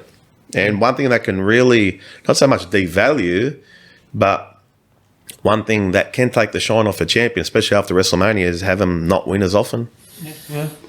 I think we're in that position where we're so used to seeing most champions go on a big undefeated run on TV and pay-per-view where we almost expect them to win all the time. Yeah. And sometimes we forget it's okay for them to lose here and there on the TV show. Yeah. If they lost in the middle of the ring, 1, 2, 3, clean to a jobber It'd every be a week, bit different. that's a problem. But yeah, but the thing is, they lost to very established opponents, and there was obviously the outside shenanigans with all the interference and Paul Heyman. I can tell you, The Rock. And it was good. Gunther cost them. Yeah, It wasn't Gunther the cost other them. two from Imperium. Gunther. I can tell you the amount of times I saw The Rock get pinned 1, 2, 3 in the middle of the ring over the years. Didn't take any shine off Exactly, him yeah. if it's done in the We're right just way. used to seeing The champion invincible always wrestlers. win. Yeah, champions. The other thing with me that I'm more concerned about is, like I said, with the toxicity with someone winning the titles at Mania and then going stale afterwards. Kofi. The honeymoon period. Yeah. Kofi, With Chris them- Benoit to a certain extent. With them losing so often now, right after Mania and right after Backlash, they're losing momentum. To me, it's dying them down. And it's making them weaker. And think about how we're talking about it. We're talking about them as if they're individual world champions. Yeah. This is the tag team titles. Yeah. Yeah. And Yeah. yeah. So, like, everyone's cheering them on. I know they're still getting the pops that they are, but if they're going to keep losing, then how long are they going to hold the titles for? Another pay-per-view after Night of Champions? I'm not sure. They could probably slow them for a while after, and It's not leading that way though. but like They will be losing it before SummerSlam. it's probably. for most of it. But the thing is, them losing that is probably leading to them gaining back a lot of heat if they beat Roman and Solo Night of Champions. That's I'm telling you now, they're not going to win clean. Say KO and Sami in my no. It's obvious. Like if they are going to win, it's probably going to be Do because you think they're going to retain? I think opinion. I think they are going to retain, but I feel like it's going to lead to Usos screwing Roman over somehow. yeah, by like accident. they're probably going to do something that will get Solo. Like, Solo take the pin. yeah, so like they'll probably accidentally double super kick Solo. Yeah, but they're really big. And I wouldn't have any problem with it. And I think they need to start building it somewhere. I think Roman should take the pin. No. Oh, No way. That could be the big turnover. That would set the where- fireworks off, bro. Instead That of would Solo set getting. the fireworks We've seen between how Roman and selfish. We see how selfish Roman comes across in storyline. If Roman takes that pin, Night of Champions on his 1,000th night, they've ruined his celebration. Oy. Imagine how pissed off you'll be. Pissed off's an understatement. Yeah. Well, I think with Solo already being pinned, I think the logical way Is to go is- Roman. No. I To think go it's with to go Solo Roman. because he's been vulnerable already. So 2 episodes in, we're going to have a debate. Oh my god. Wait till the prediction episode next week. Oh yeah. Wait, no, we do that. Oh yeah. Oh, yeah. Yeah. To finalise Raw, good moments. I Solid. feel It was a solid show for the. Yeah. It's actually technically the second. SmackDown was better. Actually, it's a post-draft, second post-draft episode for Raw. Yeah, I think the established wrestlers had a great night. I just think the few problems were the throwing I think the Rumble the was the big debutantes. issue. Yeah, The Battle Royal, The yeah. Battle Royal. Yep.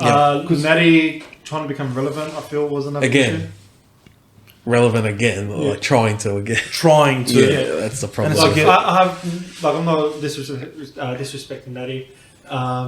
One hell of a talent. I feel like she deserves more in the industry, but what can we give her? Take it serious. Yeah, Yeah, but that's not only the thing. that, when you got other stars on the show that are overtaking everyone else, Yeah, she's getting left behind. focus on the younger ones. Someone's got to miss out, I guess. I feel like she doesn't know when to call it. Yeah, she's practically the Miz of the women's division. That's a great. You know, that's a great comparison. That's a very good comparison.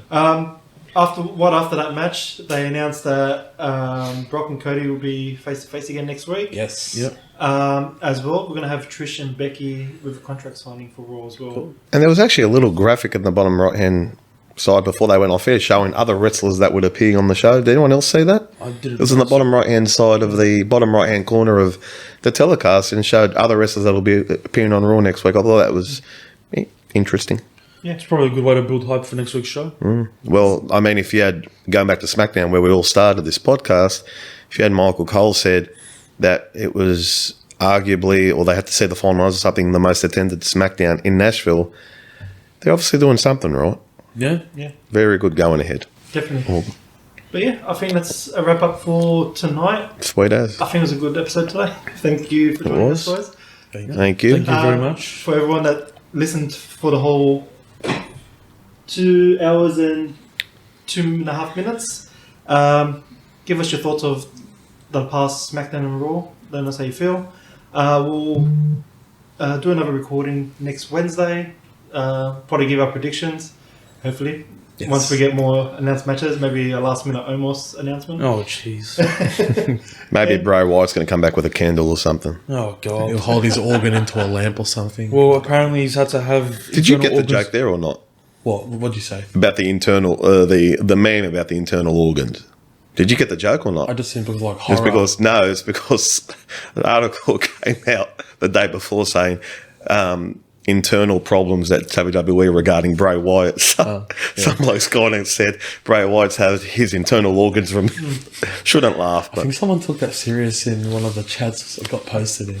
No. was it you? No. Oh, might have been John. Okay. Me? All right. So There's creative differences. we've reached the twilight of the podcast where we all go a little bit crazy. Yeah.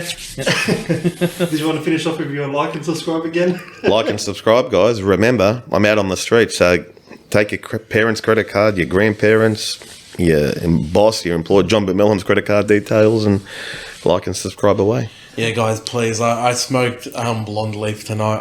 I need the money from you guys. Times are tough. Go get some dark leaf. Tough times, Daddy. That's it. Hard times. Good night, everyone, and we'll see you next week. See Thank everybody. you. See you next week. Thank you Bye. very much. Bye-bye, butters.